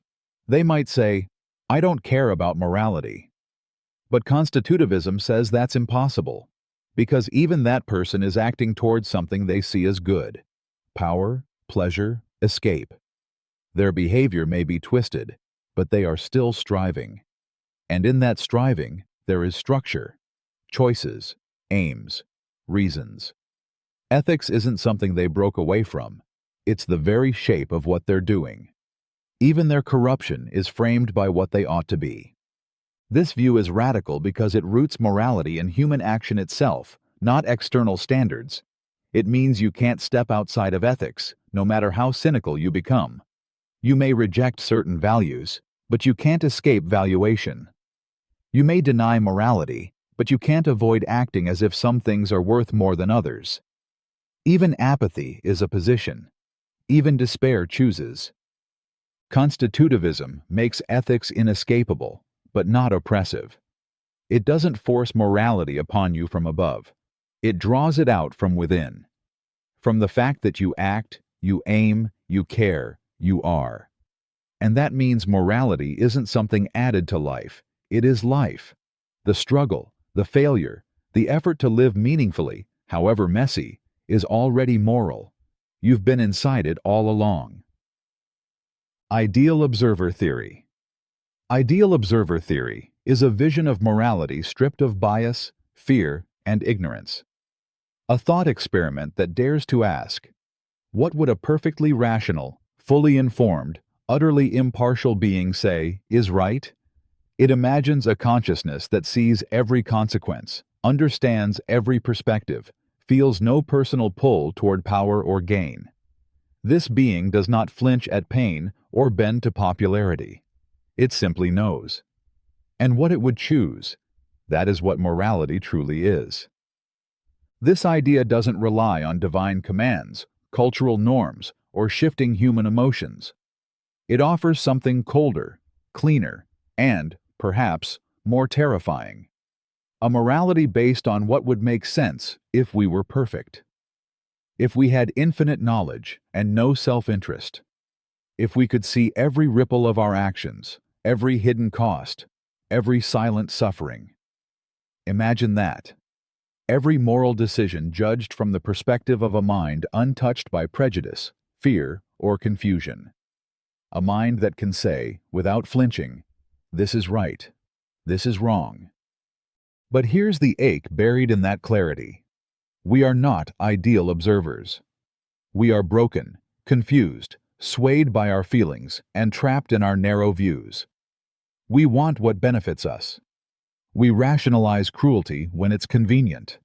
We love those close to us and often forget the rest. The ideal observer stands as a moral ghost above all that, calm, distant, painfully honest. And that honesty can wound. Because sometimes the ideal observer would choose against us.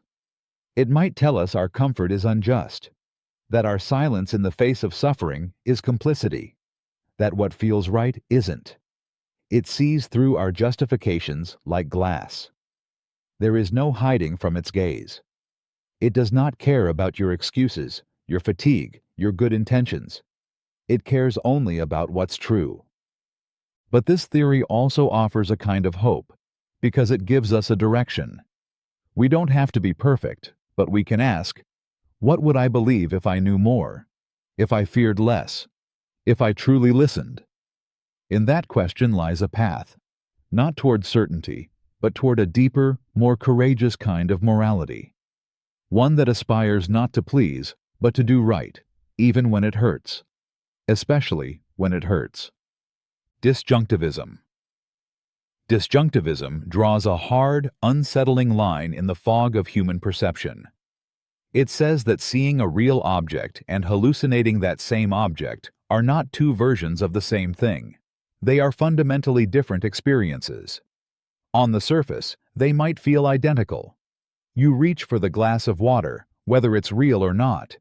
You feel the same pull of belief. But according to disjunctivism, what's happening in your mind, your connection to the world, is not just similar with a twist. It's entirely distinct.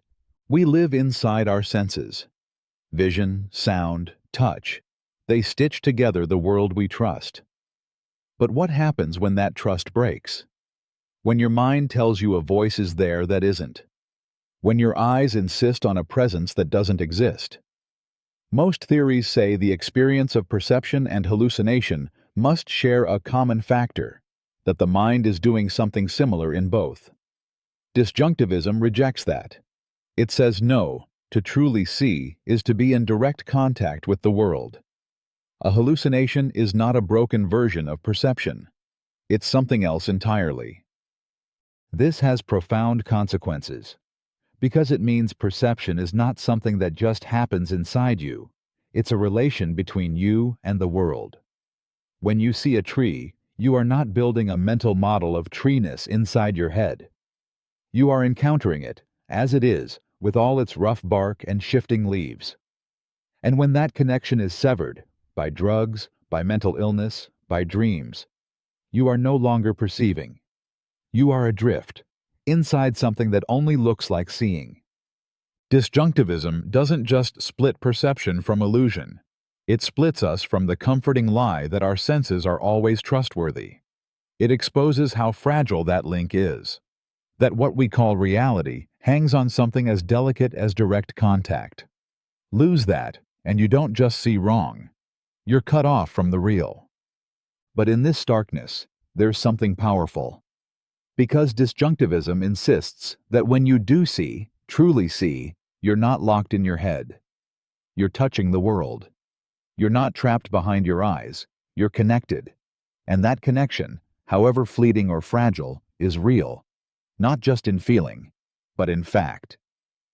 Radical empiricism. Radical empiricism is not just a theory.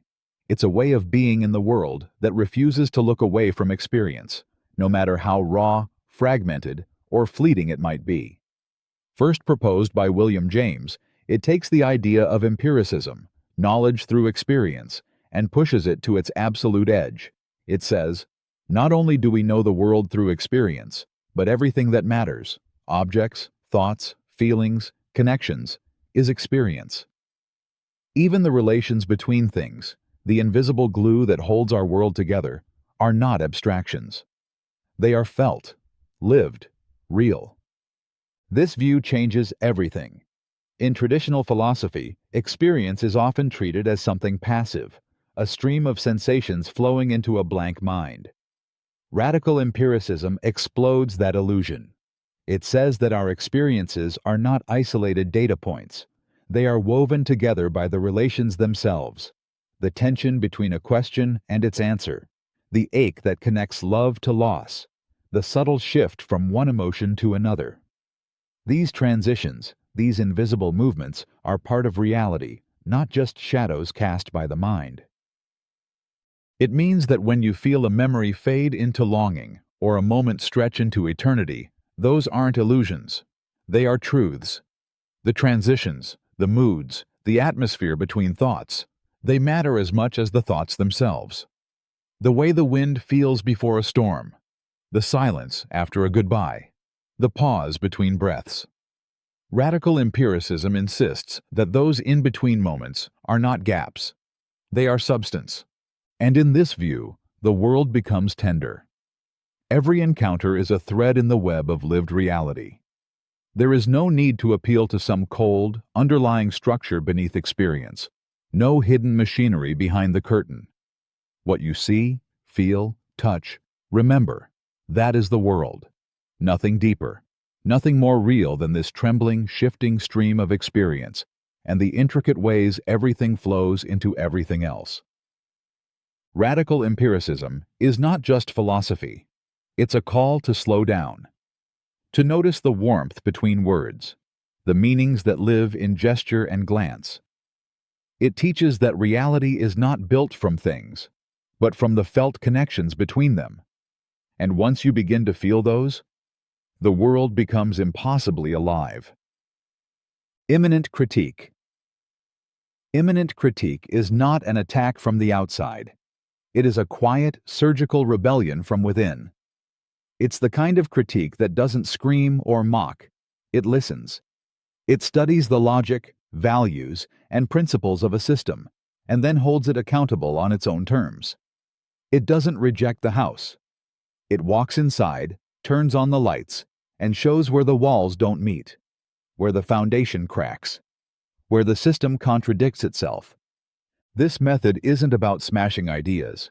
It's about exposing hypocrisy with precision. A religion that preaches love while justifying cruelty. A democracy that promises equality while enabling systemic inequality. A corporation that claims to empower while exploiting. Immanent critique looks these systems in the eye and says, "You are not even faithful to your own values."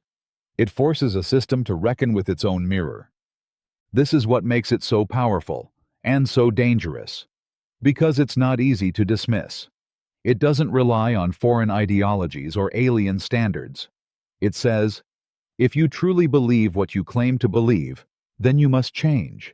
It turns ideals into demands. It turns mission statements into obligations. It doesn't let anyone hide behind noble words. The Frankfurt School philosophers wielded immanent critique like a blade. They used Enlightenment ideals, reason, freedom, human dignity, to expose how modern capitalist societies had betrayed those very promises. They didn't say the West was wrong for believing in progress. They said, "You're not progressing. You've built a machine that devours the very values it was supposed to protect." But this kind of critique cuts both ways. It forces us, too, to confront our inconsistencies. Do we say we value truth, but turn away from it when it's uncomfortable? Do we claim compassion, but only for those who look like us, live like us? Immanent critique isn't just a tool for others, It is a mirror for ourselves. And that's what makes it so unsettling. It doesn't come crashing in from the outside with torches and slogans.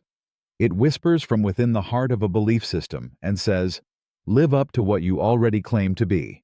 And sometimes, that whisper is enough to bring the whole structure down. The will to believe. The will to believe is William James's fierce defense of the heart's right to choose, even when the head cannot be sure. It is a philosophy that rises up in the silence where evidence fails, where reason stutters, and where life still demands a decision. James saw that not all choices wait for proof. Some are urgent, vital, and unavoidable. And in those moments, when the evidence is incomplete, the stakes are high, and the decision is live, he argued that it is not only permissible, but necessary to believe without proof. He wasn't arguing for blind faith. He was arguing for honest risk. The will to believe is not about believing in anything you want, whenever you want. It's about making a leap when waiting for certainty would mean missing the chance entirely. Love, trust, purpose, faith in another person, faith in a future you can't see yet. These are not questions you can put in a lab, but they are questions you must answer, not with your intellect alone, but with your whole being. James saw that life is full of moments where sitting on the fence is not neutral, it's a rejection. If you don't choose to trust a friend, you choose distance. If you don't commit to a cause, you choose inaction.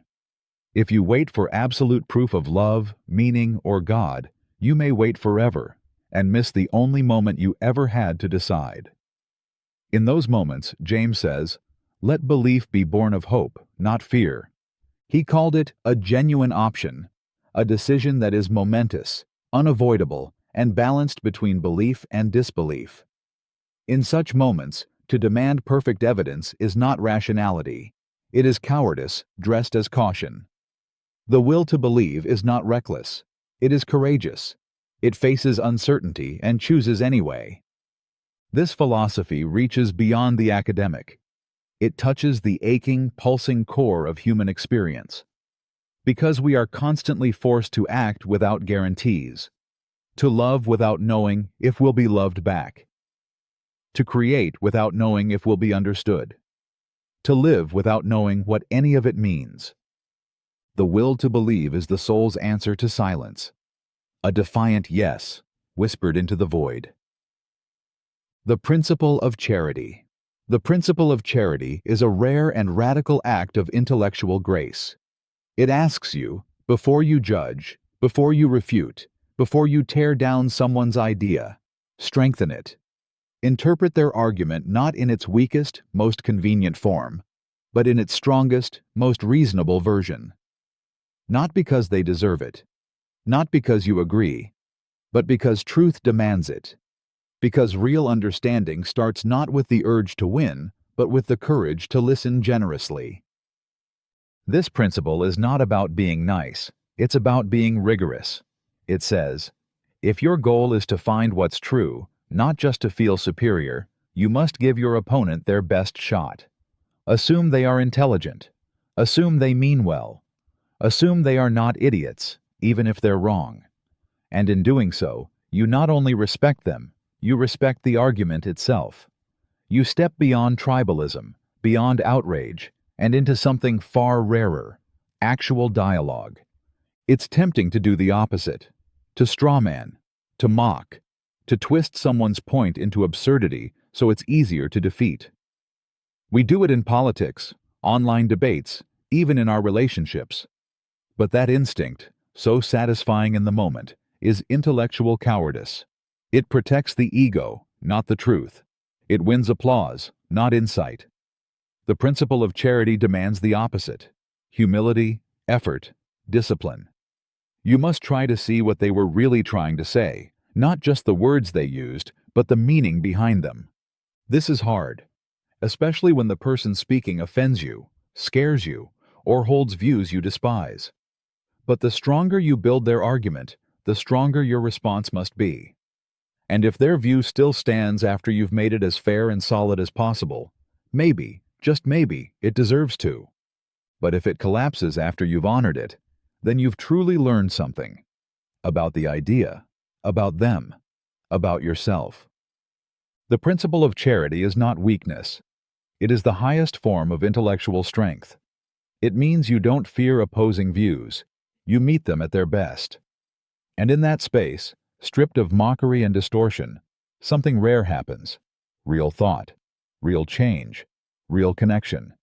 Inactivism. Inactivism is a radical reimagining of the mind, not as a thing locked inside the skull, but as something that emerges through living. It tells us that consciousness isn't a spectator watching the world from behind the eyes. It's a dancer, moving with the world, shaped by every breath, every gesture, every step forward. The mind, according to inactivism, does not sit behind a control panel analyzing sensory data. It arises in the doing, in the reaching, in the touching, in the being with. This view flips everything. Traditional cognitive science treats the brain as a computer. Inputs come in, computations happen, decisions go out. But inactivism says no. You are not a machine. You are a body, a world, and a life, entangled. Your mind is not something that happens to the world. It is something that happens with it. Think of a baby learning to walk, not calculating physics, but falling, reaching, adjusting, feeling the ground. Or a blind person using a cane. Over time, they don't feel the cane. They feel through it. The world is not just perceived, it is enacted, brought forth through the body's engagement. You don't just see a cup, you reach for it, feel its weight, imagine drinking. The mind is in that loop. It is that loop. Enactivism says that cognition is not internal representation, it's participation. We don't build mental models and compare them to reality.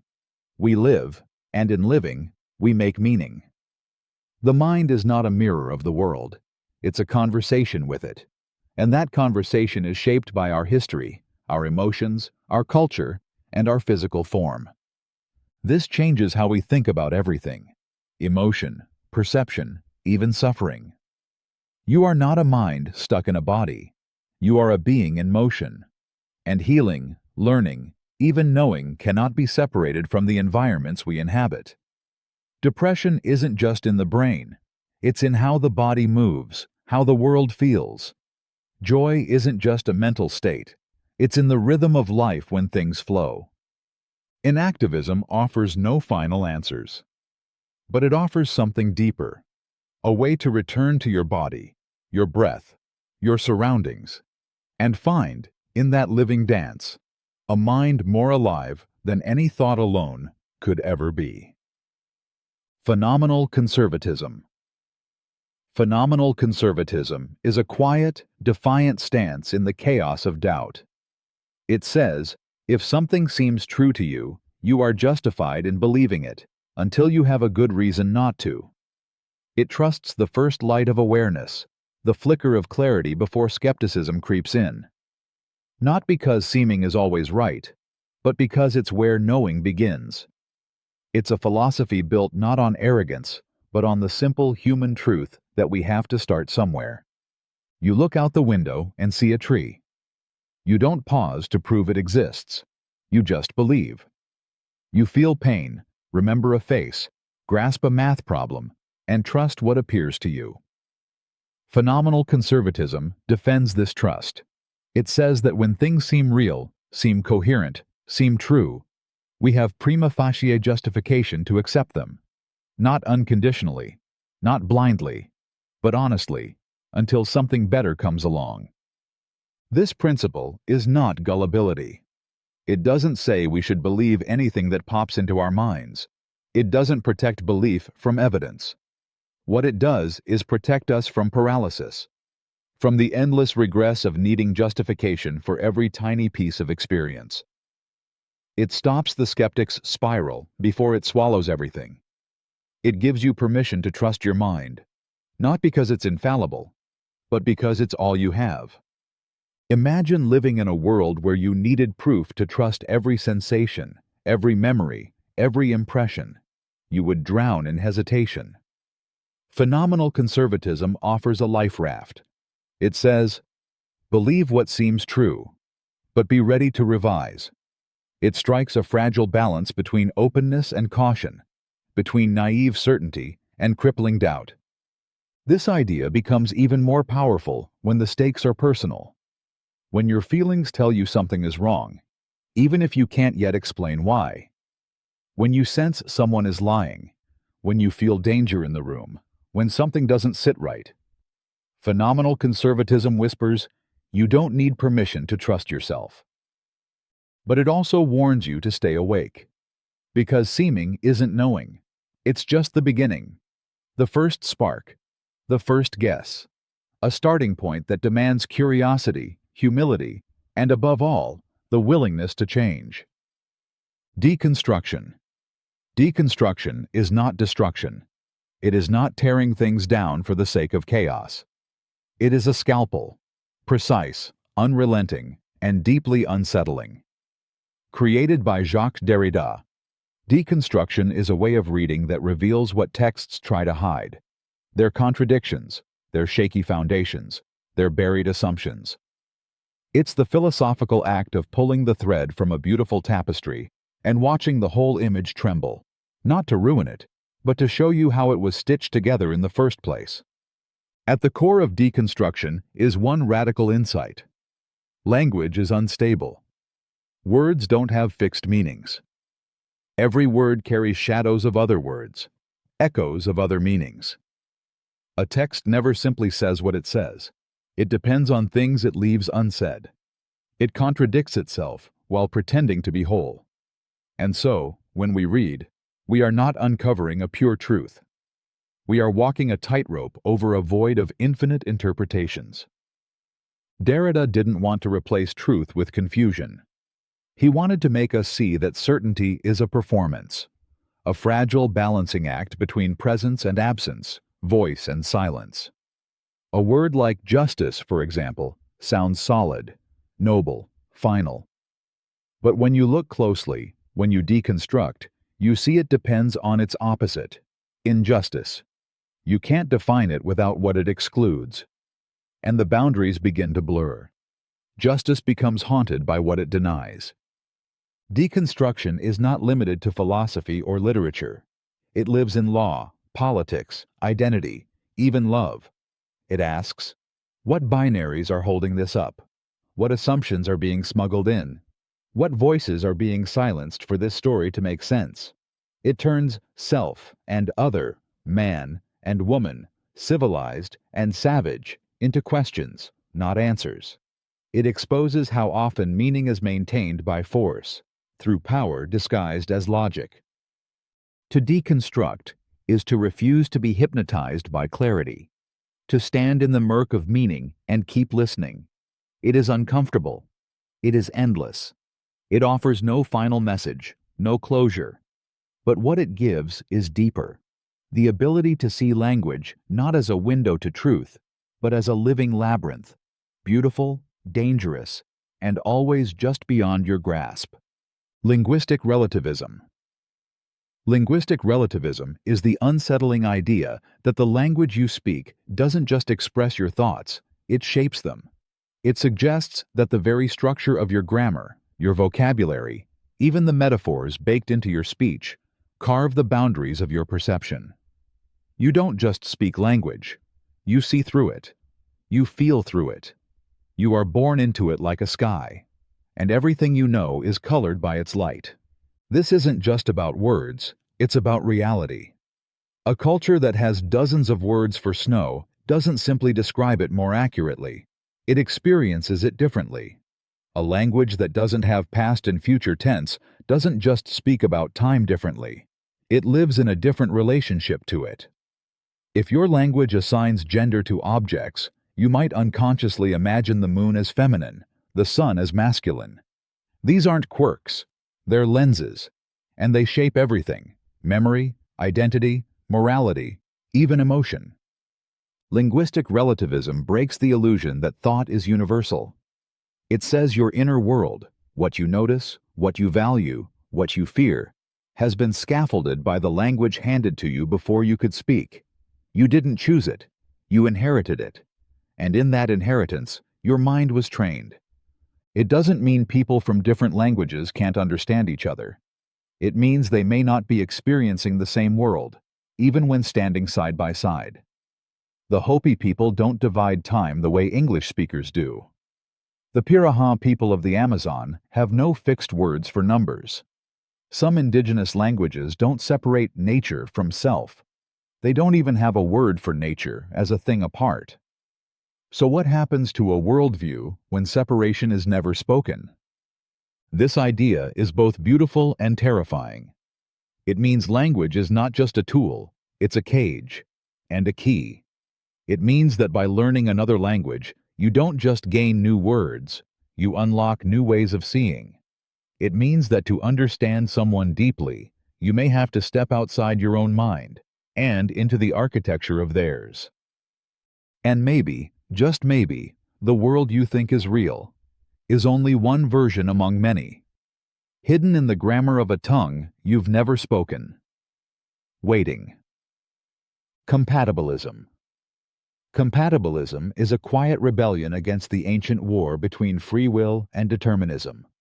It stands between the two warring camps, those who say everything is determined by prior causes, and those who insist we are free, autonomous beings, and says, what if they're both right? What if freedom isn't about escaping causality, but about acting in harmony with it? What if true freedom isn't being uncaused, but being authentically caused by yourself? At first glance, this sounds like a contradiction. How can you be free if your choices are the inevitable outcome of your brain chemistry, your childhood, your culture, your biology? But compatibilism invites you to look deeper into what freedom really means. It says, freedom is not magic. It's not randomness. It's not acting outside the laws of nature. It's acting according to who you are, your desires, your values, your reasoning. Even if those things have causes, they are still yours. Imagine a person choosing to speak up against injustice. Their decision may be shaped by a lifetime of influences, books, mentors, pain. But if they act from their own reasoning and conviction, we still call that free will. We don't demand that their choice be born from nowhere. We just ask that it be theirs. Compatibilism sees this clearly. It doesn't deny determinism, the idea that every event is the result of prior causes. It embraces it, but it refuses the fatalistic despair that often comes with it. Because within that chain of cause and effect, there is agency, there is choice, there is the capacity to reflect, to hesitate, to change. Even if your mind is part of nature, it is a mind, capable of stepping back and considering, is this what I want to do? This view does not make freedom smaller.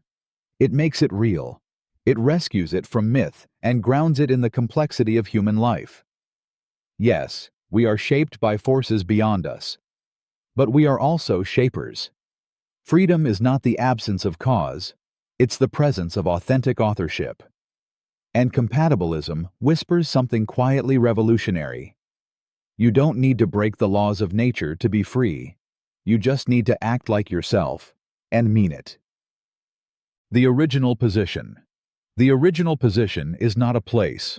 It is a radical act of imagination, a moral reset button designed by philosopher John Rawls to strip away bias, privilege, and self-interest.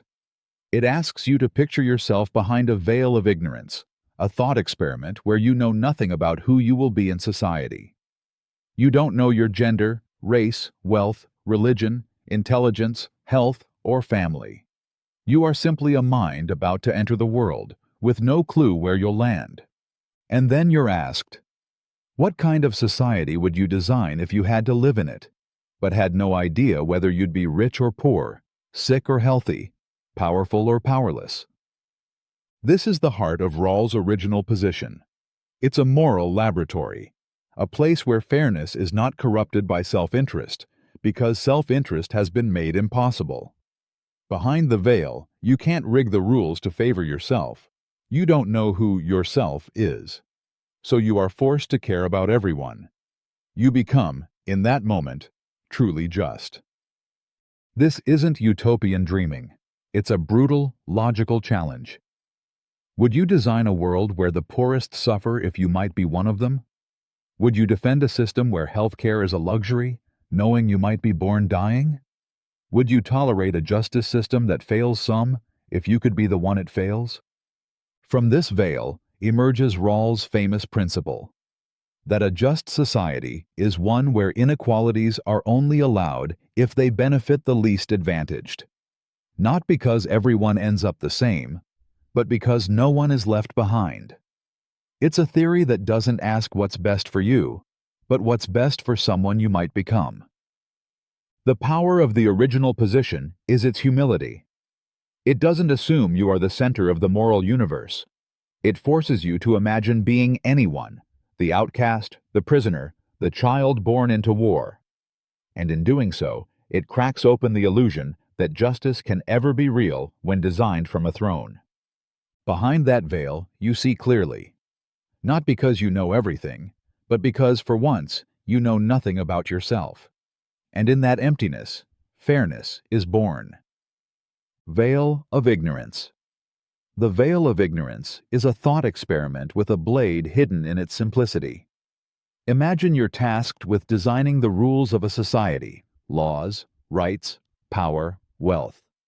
But before you begin, you're stripped of all knowledge about who you will be in that society. You don't know your gender, race, religion, intelligence, wealth, talents, or physical ability. You don't know if you'll be privileged or oppressed. You are behind a veil, blinded to your future identity. And now, ask yourself, what kind of world would you build, not knowing where you might land? John Rawls, who created this idea, wasn't just proposing a clever puzzle. He was confronting the brutal bias built into our moral intuitions. So often, we justify inequality because we are on the winning side. But behind the veil, that advantage dissolves. Suddenly, justice isn't about protecting what you already have.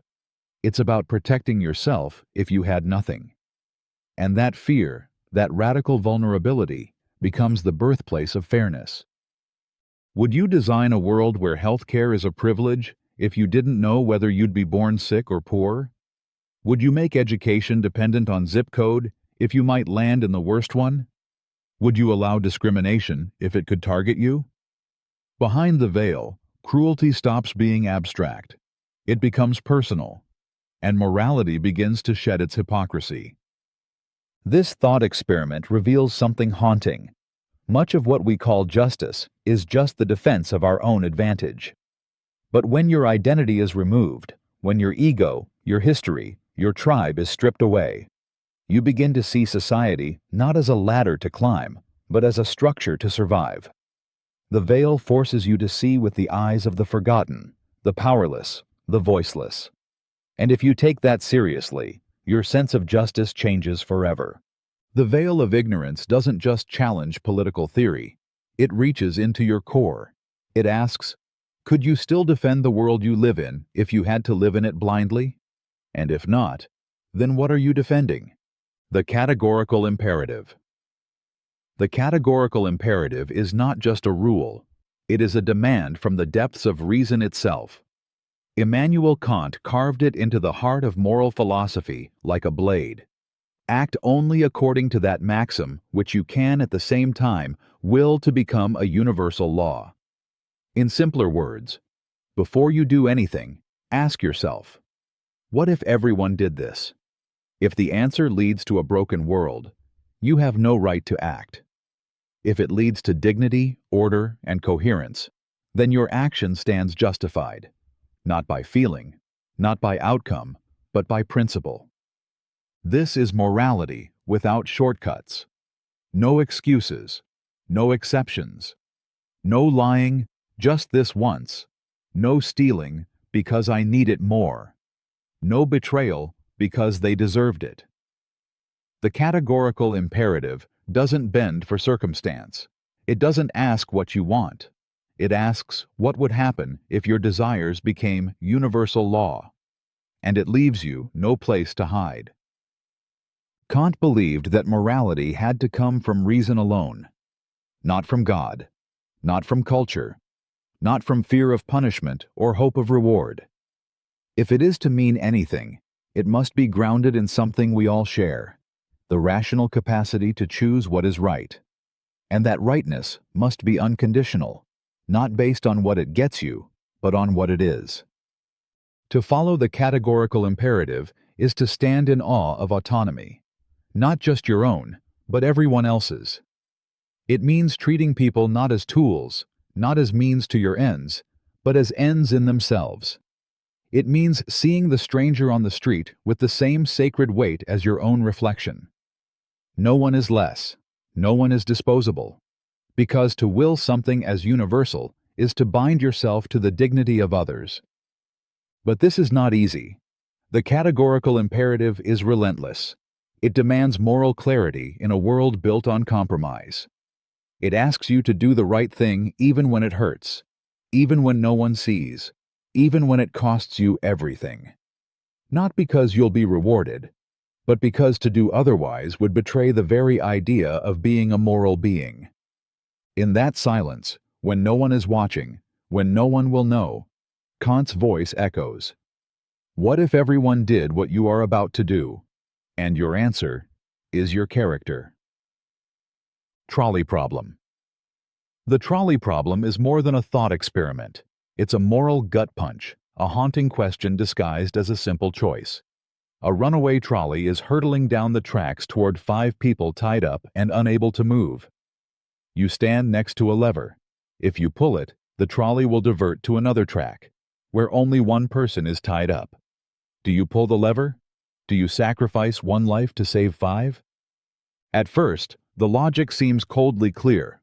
Save the most lives. That's the utilitarian answer. Maximize overall good, minimize harm. But then something deep inside you resists. That one person wasn't in danger until you intervened.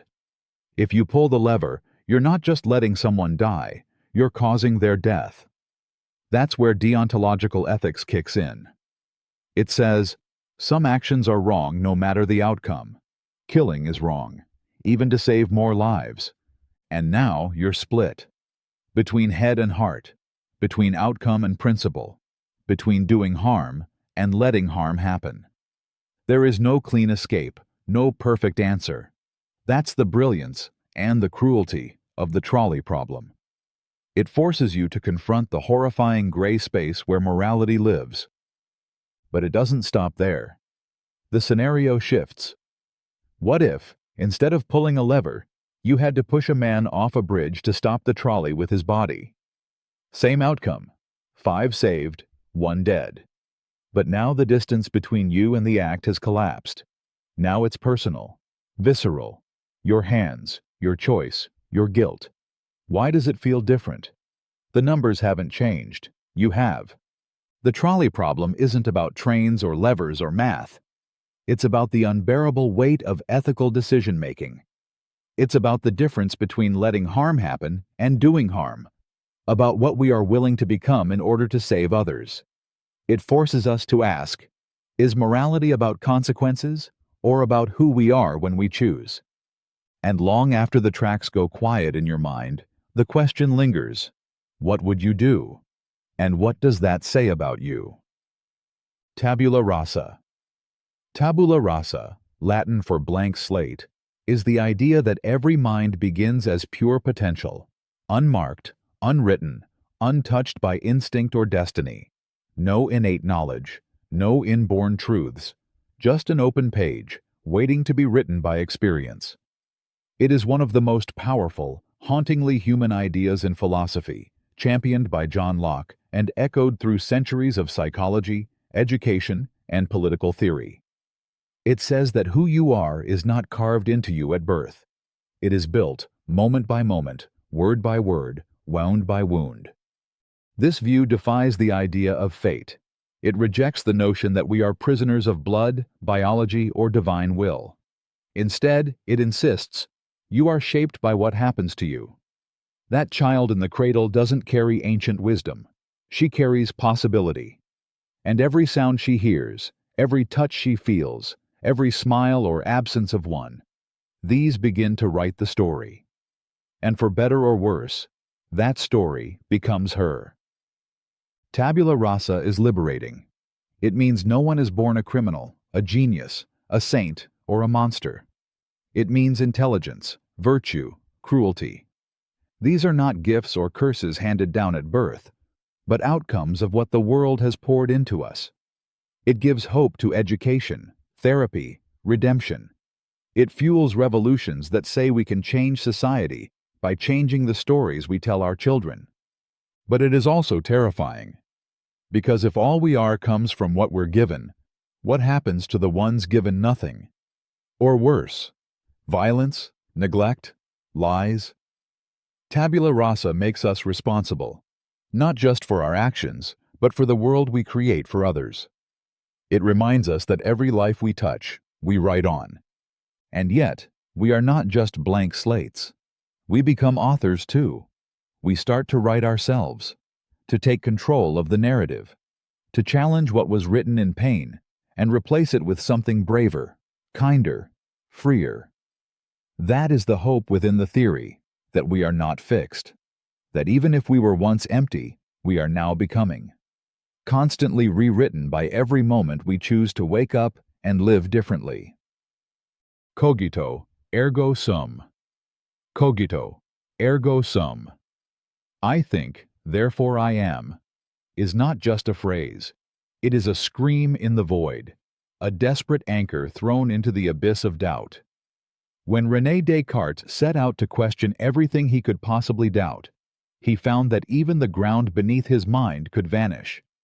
The senses deceive, memories falter, logic stumbles. What if everything is an illusion? What if the world, the sky, the body, even God, is a lie whispered into consciousness?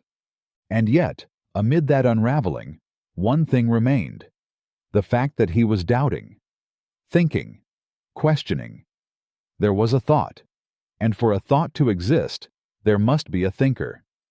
I think, therefore I am. The mind may be wrong about everything else, but it cannot be wrong about its own existence in the moment of thought. This was not proof of a body, not proof of a world, just proof that the flame of consciousness, however faint or flickering, was undeniably real. It is a raw, existential truth, lonely and terrifying. Because cogito ergo sum doesn't confirm the existence of others. It doesn't bring back the world. It doesn't tell you that anything you feel or see is real. It gives you only yourself, a solitary mind floating in the dark, sure of nothing but its own awareness. It is the beginning of modern philosophy and the beginning of modern isolation. And yet, in that solitary spark, there is power. Because once you know you are, you can begin again, rebuild, rethink. Search for knowledge that doesn't collapse under doubt. Descartes didn't stop at the cogito. He used it as a foundation. But for many, it remains a philosophical haunting, the realization that everything you believe might be false, except that you, the one who believes, must somehow be real. The cogito is not comforting. It is not warm. It is the voice of consciousness staring into a mirror and whispering, "I may know nothing, but I am here." It's the most personal truth, and the loneliest one. The mind, naked and alone, still burning in the dark. The problem of induction. The problem of induction is a quiet fracture at the foundation of human thought, a crack we live with but rarely dare to look into. It begins with something simple: inductive reasoning. Our ability to learn from experience, to make generalizations from patterns. The sun rose yesterday. It rose the day before. Therefore, it will rise tomorrow. We rely on this logic for everything: science, medicine, memory, trust. But philosopher David Hume pointed out something devastating. We cannot justify this reasoning without falling into a trap of circular logic we cannot escape. Why do we expect the future to resemble the past? Why do we believe that what has always happened will continue to happen? The honest answer if we're brave enough to face it, is because it always has. But that's the problem. We're using past success of induction to justify induction itself. It's like standing in a hall of mirrors and calling it a window. The reasoning loops back on itself, offering comfort, but no true foundation. This is not an academic puzzle. It strikes at the core of every assumption you make about the world. Every time you say, "This medicine works," water will boil at 100 degrees Celsius. If I step off this ledge, I will fall. You are trusting that nature will remain consistent. That reality won't suddenly change. But Hume's challenge whispers, what if it does? It's not that induction is unreliable. It's that we cannot prove it isn't. We trust it out of habit, out of necessity, because without it, we couldn't function. But that trust is not reasoned. It is instinctual, emotional, a leap of faith dressed in the clothes of logic. And yet, we live by it. We have no choice. We build our science, our justice systems, our very sense of self on this fragile, unprovable ground. It is a kind of existential irony. The smarter we become, the more we realize how much we don't know. And still, we go on predicting, believing, hoping. The problem of induction doesn't paralyze, but it humbles. It reminds us that beneath every certainty is a quiet, unresolved question, echoing endlessly in the rhythm of the rising sun. The Euthyphro Dilemma. The Euthyphro Dilemma is a quiet grenade at the heart of divine morality, first pulled by Socrates and still echoing through theology and ethics today. It asks one devastating question: is something good because God wills it, or does God will it because it is good? Either answer unravels something sacred. And in that unraveling, we're forced to confront where morality truly comes from: God, reason, or something deeper still. If the answer is that something is good because God wills it, then goodness becomes arbitrary. God could have willed cruelty, deceit, or indifference, and we would be bound to call those things good. Morality would depend entirely on divine whim. There would be no reason, no logic behind it, just raw, unquestioned authority. Obedience would replace understanding. Morality would be nothing more than divine command, no different from the orders of a king, just holier. But if the answer is that God wills something because it is good, then goodness must exist outside of God, a higher standard, a moral truth that even the divine recognizes and submits to. But this threatens the idea of God as the ultimate source of all things. It makes God subject to something greater, something not created, not commanded, but eternal. God is no longer the author of morality, but its messenger. Either path is uncomfortable. The first makes morality terrifyingly unstable. The second limits God's supremacy. And that's exactly why the dilemma endures. It forces us to confront the foundations we rarely question. If morality doesn't come from God, where does it come from? If it does, how can we trust it's not just obedience in disguise? The Euthyphro Dilemma isn't just a theological puzzle. It's a mirror. It asks you whether your sense of right and wrong is rooted in fear, tradition, revelation, or something more intuitive, more universal, more human. It demands an answer, but gives none. It leaves you with the unease that maybe, just maybe, morality is something we must build rather than receive. Something we must face not with certainty, but with conscience. And once the question lodges in your mind, it doesn't let go, because no matter how you answer, something sacred must be surrendered. Hedonism. Hedonism begins with a whisper from the body, a sigh, a laugh, a shiver of warmth in the sun. It's the ancient, seductive idea that pleasure is the only thing truly good in itself. Not power, not virtue, not duty. Just the feeling of joy, satisfaction, relief. According to hedonism, everything else, wealth, love, success, knowledge, is only valuable to the extent that it brings pleasure or avoids pain. Strip life down to its raw core, and all our striving circles back to one simple truth. We want to feel good.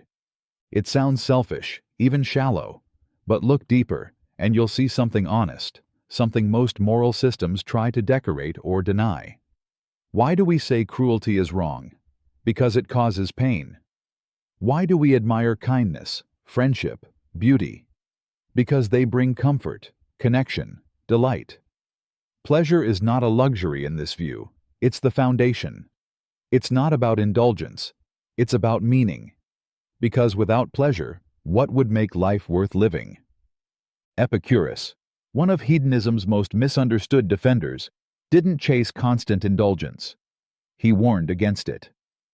He saw true pleasure not in excess, but in tranquility, in the absence of suffering, in the simple peace of a shared meal, a quiet moment, a body at rest.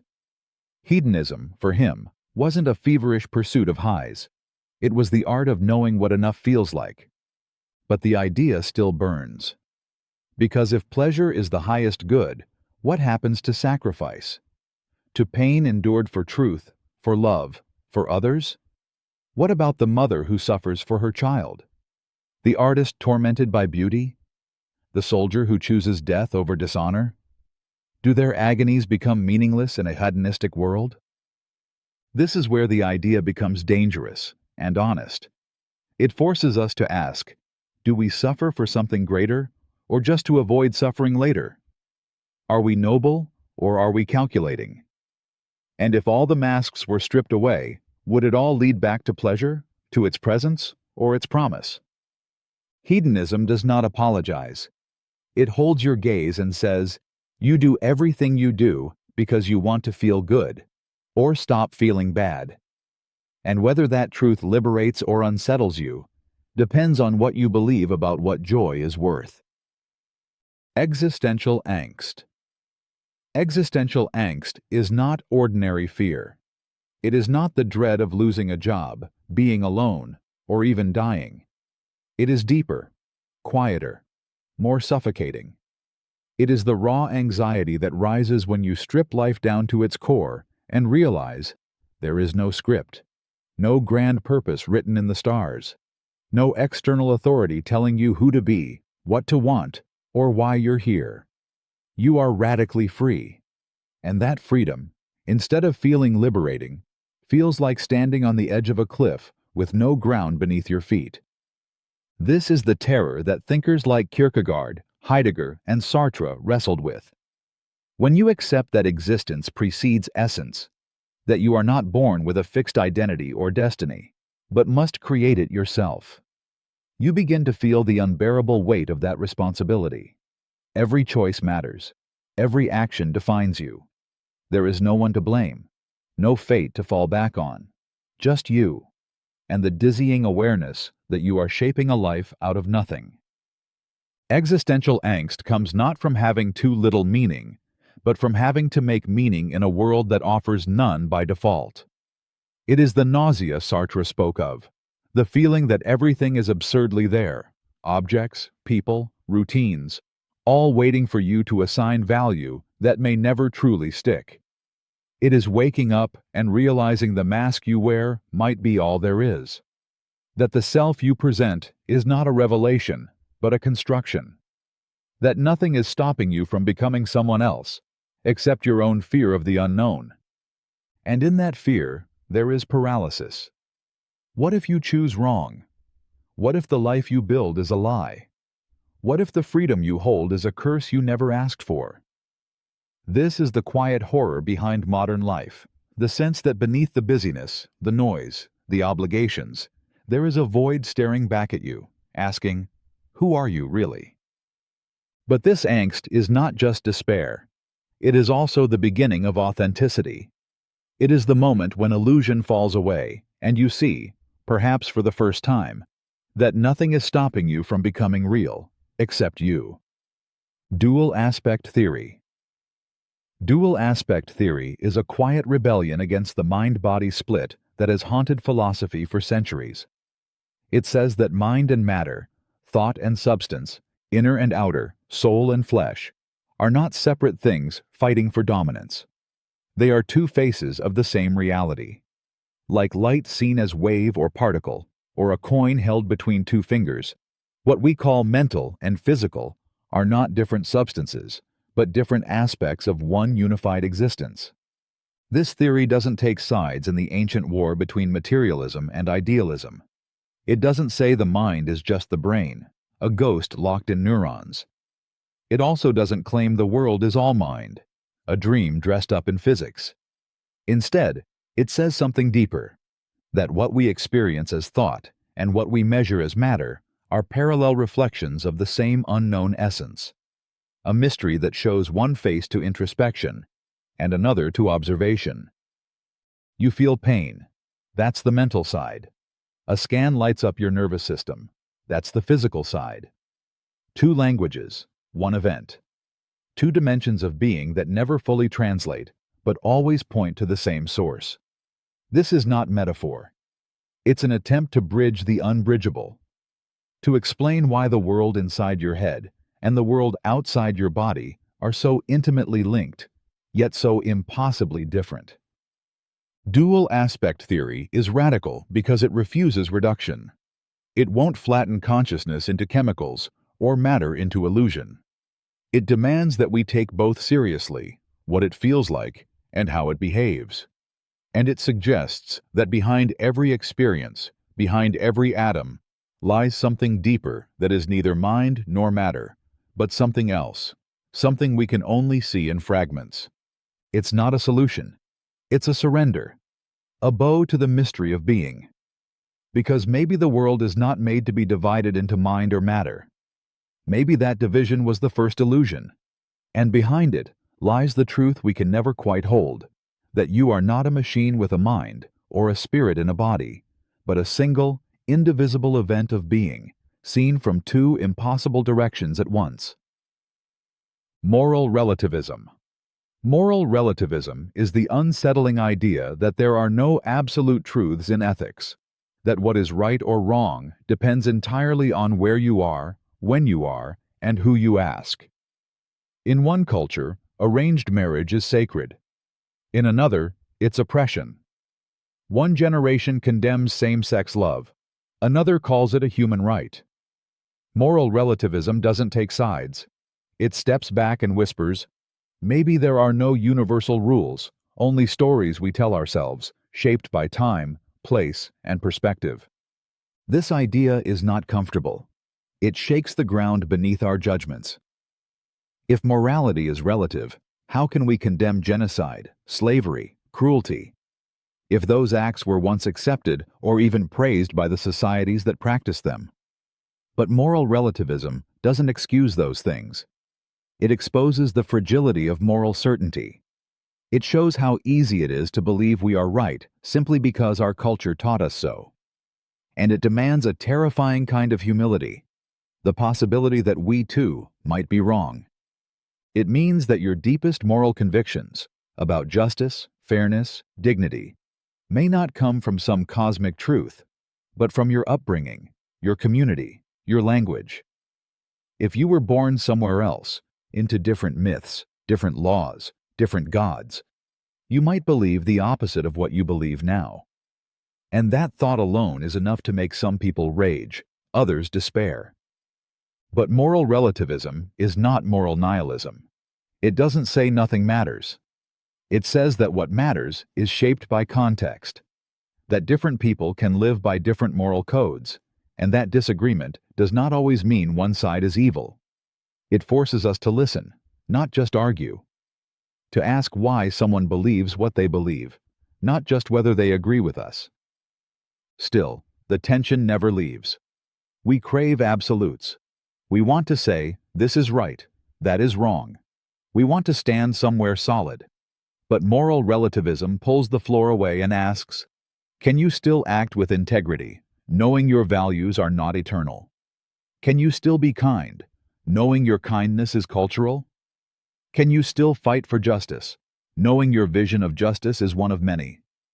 It is a philosophy of doubt, but also of deep responsibility, because if nothing is universally right, then what you choose to believe matters more than ever. Utilitarianism. Utilitarianism is a blunt, beautiful, and brutal philosophy. It asks one question: what will create the greatest happiness for the greatest number? And lets the answer guide everything. There are no sacred rules, no untouchable principles, no moral special cases. Only one compass matters: outcome. If an action increases overall well-being, it is right. If it doesn't, it is wrong. No matter how noble your intention, or how cherished the tradition. It sounds simple, but its simplicity cuts deep. Because utilitarianism doesn't flinch. It forces you to weigh every choice, every policy, every instinct, not by what feels good or looks righteous, but by what actually brings about the most good.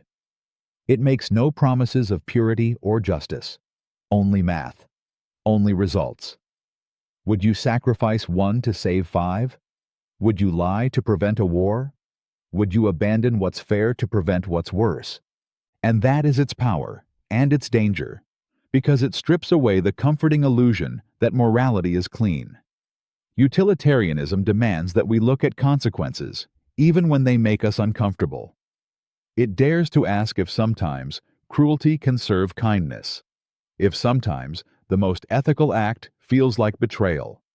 It gives you no shield of moral certainty to hide behind, only the brutal arithmetic of human happiness and suffering.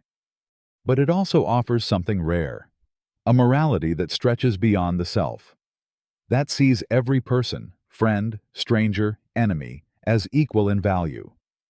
Your pleasure is not more important than theirs. Their pain is not less real than yours. In that way, utilitarianism is profoundly compassionate.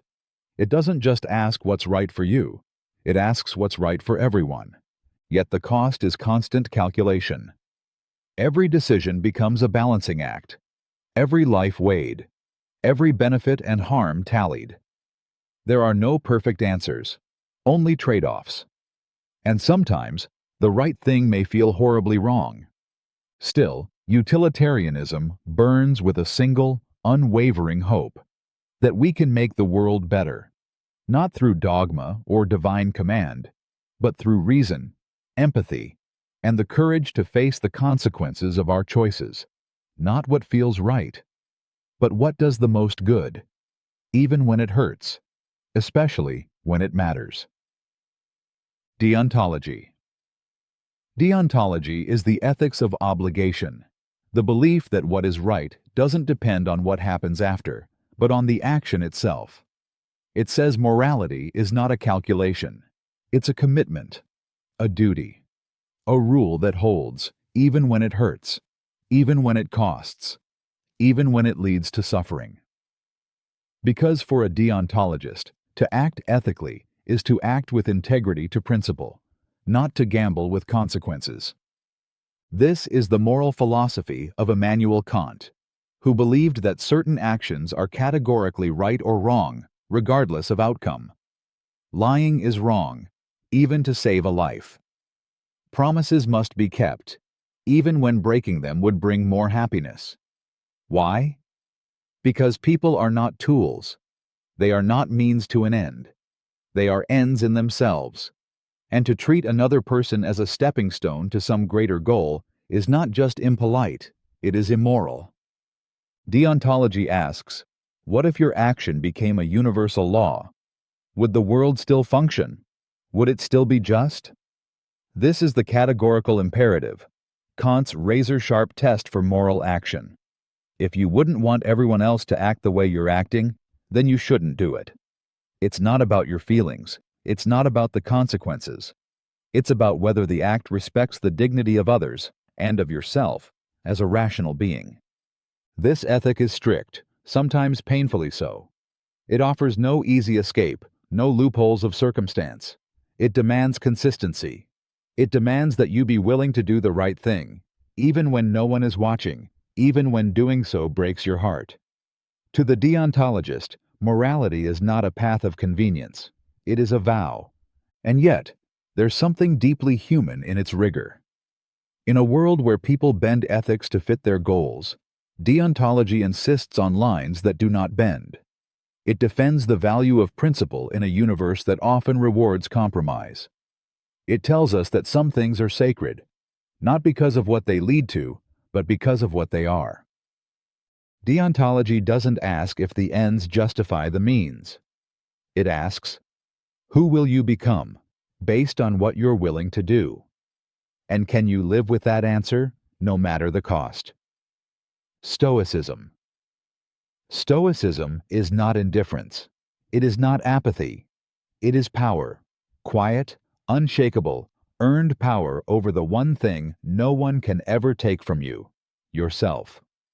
Born in the chaos of ancient empires and refined by thinkers like Epictetus, Seneca, and Marcus Aurelius, Stoicism begins with one ruthless truth.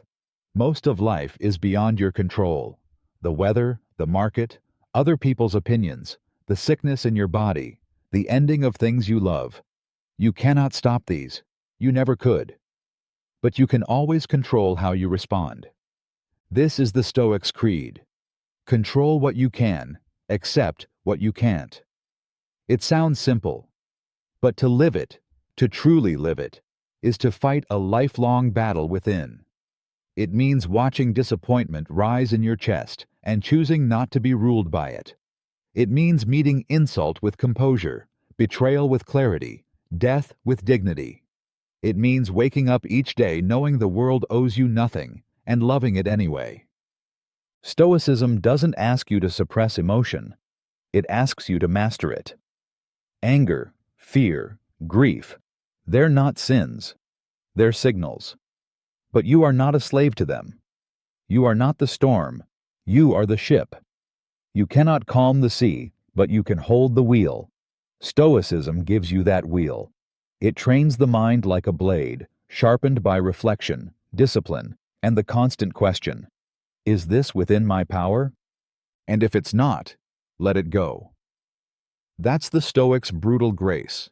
Not coldness, not detachment, but radical acceptance of what is, so you can rise within it. You will lose people. You will fail. You will be hurt, forgotten, misunderstood. Stoicism doesn't promise to shield you from life. It promises you don't have to be destroyed by it. To be a Stoic is not to escape the world, but to stand inside it, still, steady, unbroken. To feel grief without being consumed by it. To act with courage, even in hopelessness. To walk through fire and say, "This is mine to endure," and to mean it. Absurdism. Absurdism begins with a collision, a brutal, beautiful crash between the human need for meaning and the universe's cold, indifferent silence. We search for purpose, for order, for reasons why. But the universe offers none. It does not explain itself. It spins on, vast and ancient, deaf to our questions. And so we are left in a terrible paradox. Creatures who ache for meaning, trapped in a world that gives us none. Albert Camus called this the absurd, not a joke, not chaos, but a deep existential conflict, the unbearable tension between the mind that craves clarity and the world that gives back only echoes. You wake up, go to work, love, suffer, age, and die. And the cosmos never blinks. This could lead to despair, to nihilism, to suicide. Camus faced that darkness and asked the most chilling question. Should we continue to live when life has no meaning? His answer was a defiant, resounding yes. But not because he found a hidden truth. Not because he discovered a divine plan. He said yes because of the absurd. Because in that confrontation, in that tension between longing and meaninglessness, we discover a strange freedom. If life has no inherent purpose, then we are free to give it our own. Not borrowed from religion, not forced by fear, but created, honestly, painfully, joyfully, by us. This is not hope for hope's sake. It's not fantasy. It's rebellion. To live without appeal to higher meaning and still laugh. To love in the face of death. To create beauty in a world that will one day swallow everything. This is absurdism, not a philosophy of despair, but of lucid courage. You don't need the universe's permission to live meaningfully. You only need your own. Camus gave us the image of Sisyphus, eternally pushing his boulder up the hill, only to watch it roll back down. A pointless task, a cruel joke. And yet, Camus said, we must imagine Sisyphus happy. Not because he wins, but because he refuses to break. He keeps going. He makes meaning not from success, but from struggle. Absurdism does not offer comfort. It offers something sharper. The chance to live wide awake, unshielded, with joy not in spite of the absurd, but because of it. The infinite regress problem. The infinite regress problem is philosophy's bottomless pit, a question that devours every answer you try to give. It begins with something innocent. Why? Why is the sky blue? Because of light scattering. Why does light scatter that way? Because of the nature of photons. Why do photons behave like that? Because of quantum laws. But why those laws? Why anything? The deeper you go, the more you realize. Every explanation seems to need another one behind it, and behind that, another. It is a haunting realization that for every truth you grab, there's a deeper one pulling it forward, like a chain stretching into infinity. You never reach a final anchor, no bedrock, no ultimate because. Just question after question, answer after answer, like a staircase that never ends, or worse, circles back to where it began. In logic, in metaphysics, in science and ethics, this problem lurks. If morality is grounded in reason, what justifies reason? If the universe began with a cause, what caused the cause? If God explains existence, who explains God? Even belief itself becomes fragile under this weight. Because what justifies your justification? There are ways philosophers try to stop the fall. Some propose foundationalism, that somewhere, at the base of all knowledge, there are self-evident truths that need no further support. Others turn to coherentism, where beliefs hold each other up in a vast web, like a spider's silk circle. Still others embrace the regress, claiming that some things don't need explanation, or that the demand for a final one is the illusion itself. But none of these dissolve the tension completely. Because the infinite regress problem doesn't just challenge facts, it shakes the very structure of understanding. It tells you that your need for explanation may never be satisfied, that certainty might be a fantasy, that truth, at its core, may be less like a solid wall and more like fog, receding the closer you get. And yet, we go on asking, on building, on believing. Maybe because the pursuit itself is the meaning, or maybe because silence is more terrifying than the endless chain of why. Bundle theory. Bundle theory strips the world bare of its comforting illusions and asks a startling question. What is a thing, really? A chair, a tree, a person? Are these solid, unified objects? Or are they just clusters of properties, color, texture, shape, weight, smell, held together by habit, language, and perception? Bundle theory answers with unsettling clarity. There are no things in themselves, only bundles, collections of qualities that appear together so consistently, we start to believe there's a thing behind them. But look closer. When you think of an apple, what comes to mind? Its redness, its crispness, its sweetness, its round shape. But try to imagine the apple without those features. Take away the color, the taste, the size. What's left? The apple disappears. According to bundle theory, there was never an apple behind those properties, just the properties themselves, bundled together in your mind. This idea is both elegant and deeply destabilizing. It means the objects around you, the table, the coffee cup, your body, aren't solid identities. They are temporary constellations of features bound by perception. Remove the properties, and the object vanishes. There is no hidden core, No secret thingness beneath the surface. Just the surface, endlessly shifting. And if you follow this thought far enough, it reaches into the self. You too are a bundle, a moving cloud of memories, sensations, thoughts, emotions, and habits. Take those away, one by one, and the self becomes harder and harder to point to. There is no unchanging I beneath the bundle, just a pattern held together for now. An identity that flickers and reforms like mist in the light. Bundle theory doesn't deny reality, it redefines it. It says that what is real is what appears, what is experienced, what has properties. But the object? The thing beneath the experience? That may be nothing more than a convenient illusion, a placeholder we invent to make sense of the chaos. And yet, there's something hauntingly beautiful in that.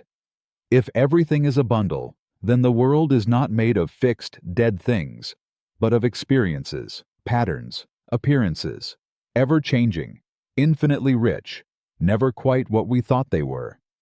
Just like us. Phenomenology. Phenomenology begins with a simple but radical command. Look again.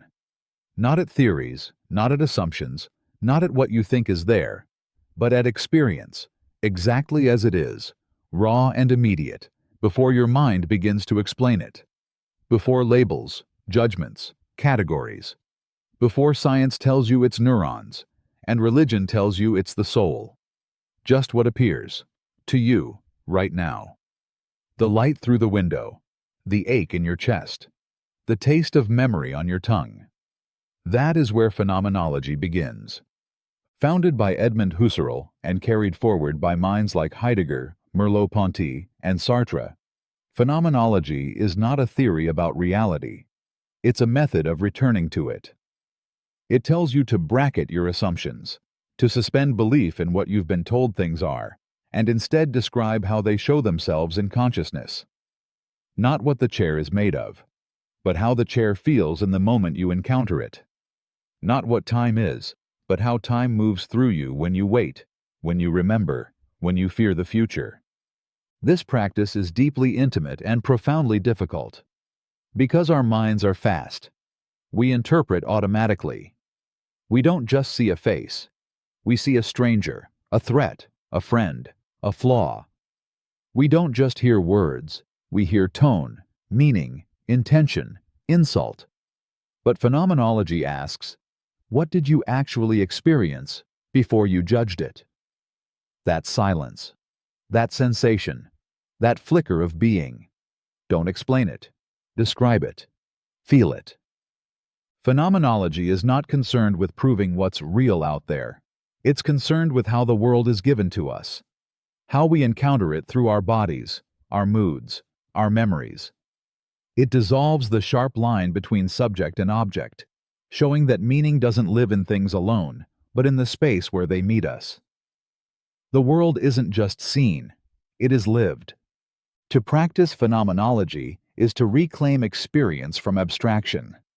It is to treat your own awareness as sacred, not in a mystical sense, but in a phenomenal one. Because nothing can be more honest than what shows itself, directly, before explanation clouds it. And in that rawness, something rare happens. You stop looking through the world and start being in it. Structuralism. Structuralism is a philosophy that looks beneath the surface of culture, language, and thought, not to find individual truths, but to uncover the deep structures that shape them. It says that what we see, feel, believe, and create isn't random. It's not even fully conscious. It's patterned, woven through with invisible systems that existed long before us.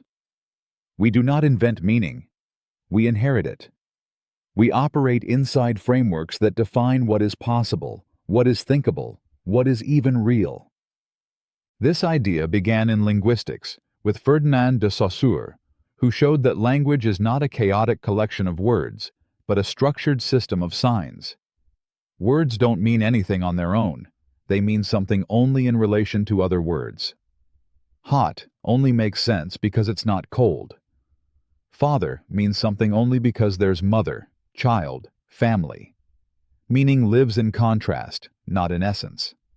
From there, structuralism grew like wildfire. Anthropologists like Claude Lévi-Strauss applied it to myth, kinship, and ritual, revealing that even ancient stories from far-flung cultures follow similar patterns. The hero's journey, the sacred taboo, the binary oppositions, life and death, order and chaos, man and woman. Structuralism exposed a hidden architecture beneath the diversity of human culture, a skeleton of meaning on which all stories hang. But this philosophy is not just about language or myth. It is about you. Your thoughts, your identity, your values. They are not born in isolation. They are products of a structure. The language you speak, the rules you absorbed, the binaries you've never questioned. You think you're free, but you're speaking lines written long ago. Culture does not express individual will, it shapes it. Structuralism is not cold analysis. It is a revelation, and sometimes a reckoning. It shows that even your rebellion may be structured by the very system you're trying to defy. That even your love, your hate, your sense of self may not fully belong to you. And once you see the structure, you can't unsee it. The world stops being a collection of isolated facts and becomes a vast web of signs, meanings, and rules, unspoken, inherited, and endlessly repeating. A system that speaks through us, even when we think we're speaking for ourselves. Egoism. Egoism is the unapologetic claim that self-interest, not duty, not altruism, not divine command, is the true foundation of ethics. It doesn't whisper. It doesn't blush. It says outright, you act for yourself, always have, always will. Whether in pursuit of pleasure, survival, power, or peace, every moral choice, every sacrifice, every so-called selfless deed is, at its core, about you. Your desires, your values, your vision of what life should be. To the egoist, morality is not about repressing the self, it's about understanding it. Peeling away the illusions that say helping others is somehow more noble than helping yourself. After all, why do you help the stranger? Because it makes you feel good. Why do you tell the truth? Because you value your integrity. Why do you protect others? Because they matter to you. Strip away the guilt and the rhetoric, and what's left is the engine of every choice, self-interest. This view can sound cold, brutal even. But it's not inherently cruel. Egoism isn't about exploiting others. It's about honesty. It says, don't pretend you live for someone else. Don't pretend you owe your life to others' needs. You are not a tool. You are not a means to someone else's end. You are a self, thinking, feeling, longing, and you have the right to live for your own sake. Ayn Rand took egoism to its extreme, celebrating the rational pursuit of one's own happiness as a moral imperative. Nietzsche, in his own way, called us to abandon herd morality and become who we truly are.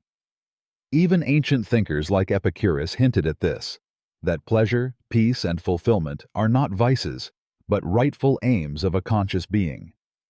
But egoism also holds a dark mirror. Because if everyone is chasing their own interest, who gets left behind? Can a society built on self-fulfillment avoid devouring itself? Where does freedom become selfishness? Where does strength become isolation? Still, egoism persists because it speaks to something primal, something we feel but rarely admit, that deep down, beneath every act of love, charity, or courage, is a self, wanting. And maybe, just maybe, ethics begins not in denying that truth, but in owning it. Nihilism. Nihilism is the scream beneath the silence, the philosophy that dares to say, nothing matters. Not love, not purpose, not truth, not even life itself. It is the rejection of all objective meaning, all moral certainty, all cosmic purpose. The world, it claims, is not built on a grand design. It simply is. Cold, indifferent, unmoved by our hopes or prayers. And if meaning exists at all, it is something we invented, temporary, fragile, always one breath away from collapse. For the nihilist, the myths we live by, God, justice, good and evil, progress, are comforting illusions. Masks we wear to keep from staring into the void. But peel them away, and the universe does not answer. It doesn't care if you're kind. It doesn't notice if you suffer. And one day, everything you've ever done will be forgotten, swallowed by time.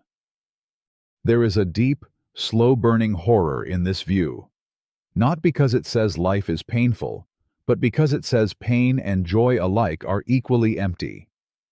Achievements dissolve. Love fades. Morality becomes a trick of biology or culture. If there is no truth, no value, no soul, then what is left? What are we clinging to?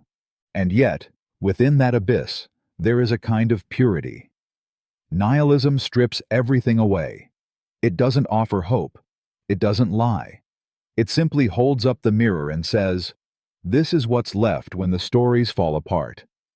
It is the ground zero of belief, the place where illusions burn and the self is left naked, without direction, without certainty, without comfort. But from that devastation, something new can emerge. Not answers, not salvation, but freedom. If nothing has inherent meaning, then anything can. If the universe is silent, then what you create matters, not because it echoes in eternity, but because you chose to create it in the face of silence. Nihilism is not a destination. It is a confrontation. A point of collapse that forces the most human question of all. If nothing means anything, why live at all? And the answer, if it comes, won't be handed down. It must be whispered from within. Fierce, fragile, yours alone. Transcendental idealism. Transcendental idealism is Immanuel Kant's radical awakening. The idea that we do not see the world as it truly is, but only as it appears to us. Not because we are flawed or lacking, but because our minds shape experience itself. Time, space, causality. These are not features of an external, objective world. They are the lenses through which we perceive it. And everything you have ever known has passed through those lenses first. Kant called this hidden reality the thing in itself, das Ding an sich, the raw truth that lies beyond the boundary of human experience. We can never touch it directly. We cannot speak of it, describe it, or prove it, because the moment we perceive anything, it has already been filtered, processed, translated into something we can handle. We do not experience the world. We experience our version of it. This isn't skepticism. It's not that nothing exists outside our minds. It's that what exists out there is unknowable in itself, not because it's distant, but because our very act of knowing changes the game. Our consciousness imposes structure on the chaos. It sequences reality into time. It maps it into space. It organizes it through cause and effect. The world doesn't just happen to us. We co-create it through perception. It's dizzying. You walk through life thinking you're discovering the world, but Kant says you're also constructing it. The beauty you see in a sunset, the order in the stars, the rhythm of music, these are not properties of the universe. They are properties of the human mind meeting the universe. And so, what we call reality is always already a human reality. This idea rewrote everything: metaphysics, science, morality. It humbled the claims of pure reason and exposed the arrogance of believing we could step outside ourselves to grasp the cosmos as it really is. We are trapped in a glorious prison, one built not of walls, but of categories, intuitions, and perceptions. And yet, within those walls, we build meaning, truth, and wonder. Transcendental idealism does not deny reality. It reveals the haunting beauty that our minds are part of it. That to know the world is never to escape ourselves, but to meet the infinite through the only path we've ever had, the human lens. Dialectics. Dialectics is the rhythm of history written in tension, a philosophy of progress not through harmony, but through conflict. It says that truth is not found in stillness, but in motion. That every idea, every system, every belief eventually gives rise to its opposite. And in the violent meeting of the two, something new is born. This is not just logic. It's a vision of how the world changes, through contradiction, collapse, and transformation. Originating in ancient thought and sharpened by Hegel, dialectics reveals that no idea exists in isolation. Every concept, freedom, justice, love, self, carries within it the seed of its own undoing. A thesis emerges, bold and certain. Then comes its antithesis, challenging, opposing, destabilizing. These opposites don't cancel each other. They collide. And from that collision arises a synthesis, something new, something richer, forged in the fire of tension. Dialectics refuses to accept flat answers. It insists that truth is layered, unfolding, always becoming. It looks at contradiction not as failure, but as fuel. A society that claims liberty will eventually be forced to confront inequality. A system built on order will provoke rebellion. A belief held too tightly will invite its reversal. And this is not chaos, it's growth. It is the very engine of transformation. Karl Marx took dialectics from the realm of ideas and planted it in the material world. For him, history itself is dialectical. Class struggles, revolutions, economic shifts, these are not accidents. They are the inevitable outcomes of opposing forces grinding against each other until something breaks and something new begins. In this view, every status quo contains the seeds of its own destruction. Dialectics is not for the faint of heart. It means living inside uncertainty, recognizing that everything is temporary, even your most cherished truths.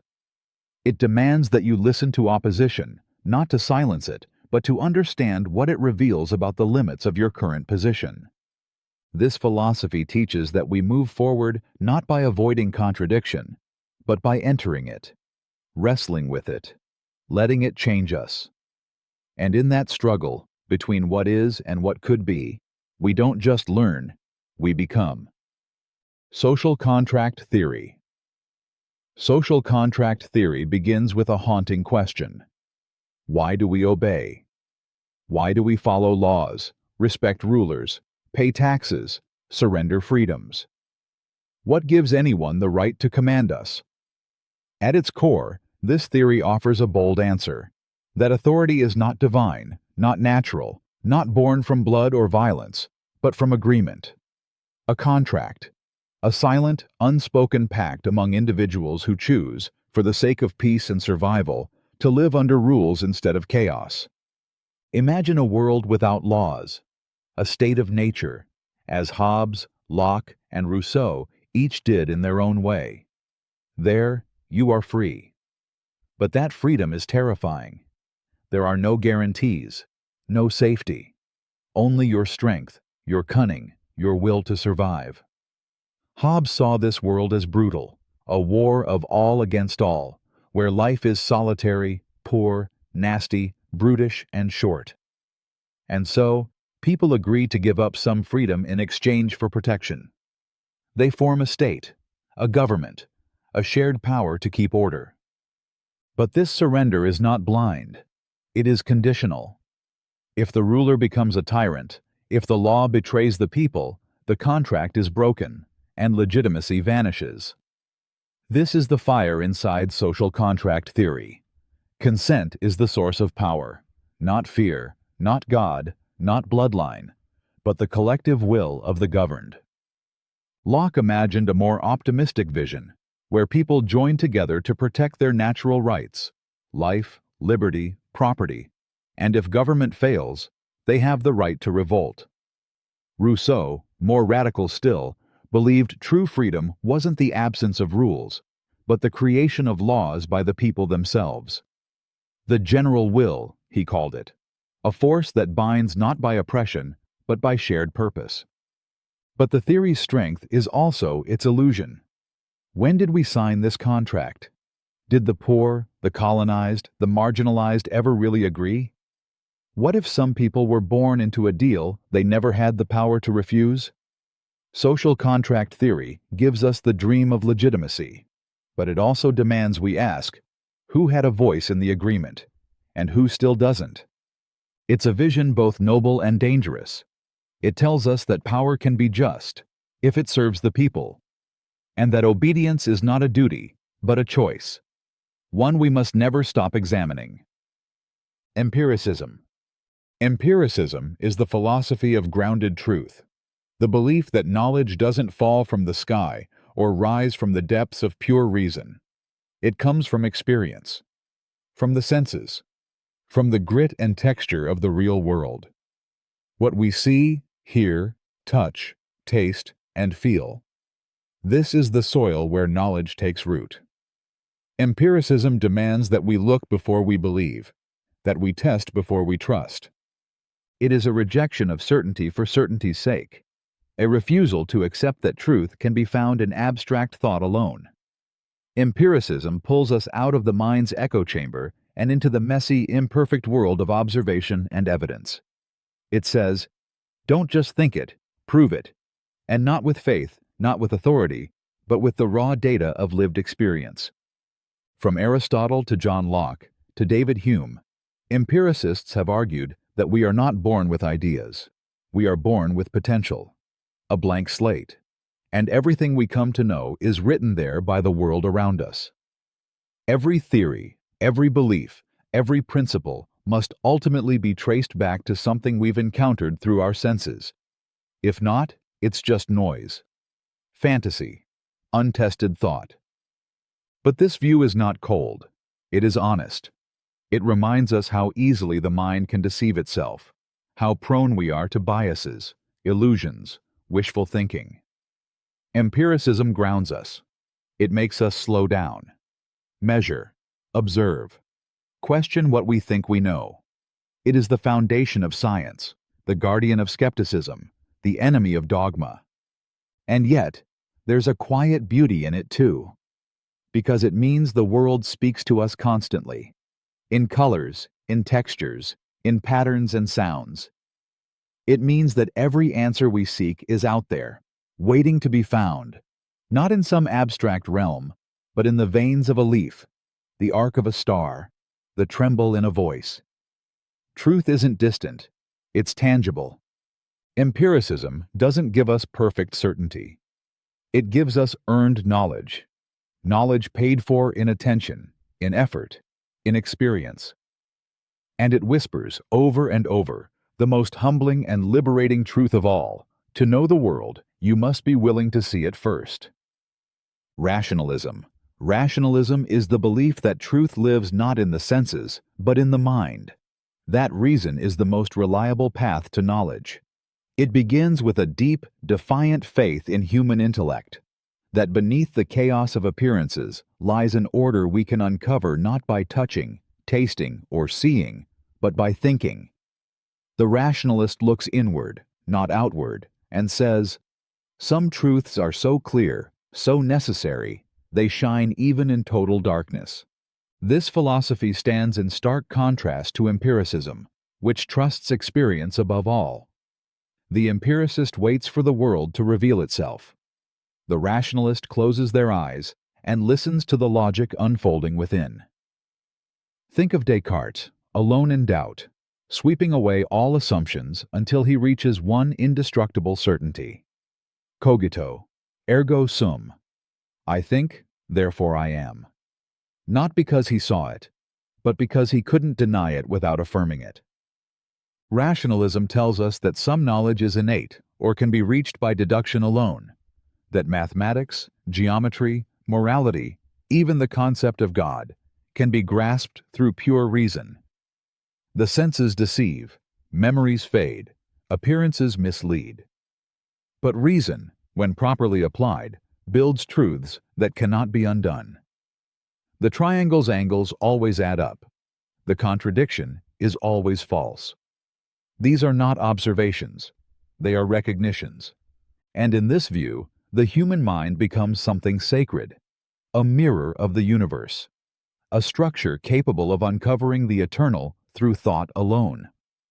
Rationalism is the quiet conviction that truth isn't discovered out there, but awakened within. But this confidence comes at a cost. What if reason is biased? What if we reason our way into delusion? What if the clarity we find is just a reflection of our own limitations? And how do we know which truths are clear and distinct enough to trust? Rationalism can drift into arrogance, into a detachment from the raw, messy reality that resists pure logic. Still, it endures. Because even when the world crumbles, even when the senses lie, the mind remains. Asking, deducing, reaching. Rationalism holds the flame that says, even in the dark, you can know. Not because you've seen, but because it must be so.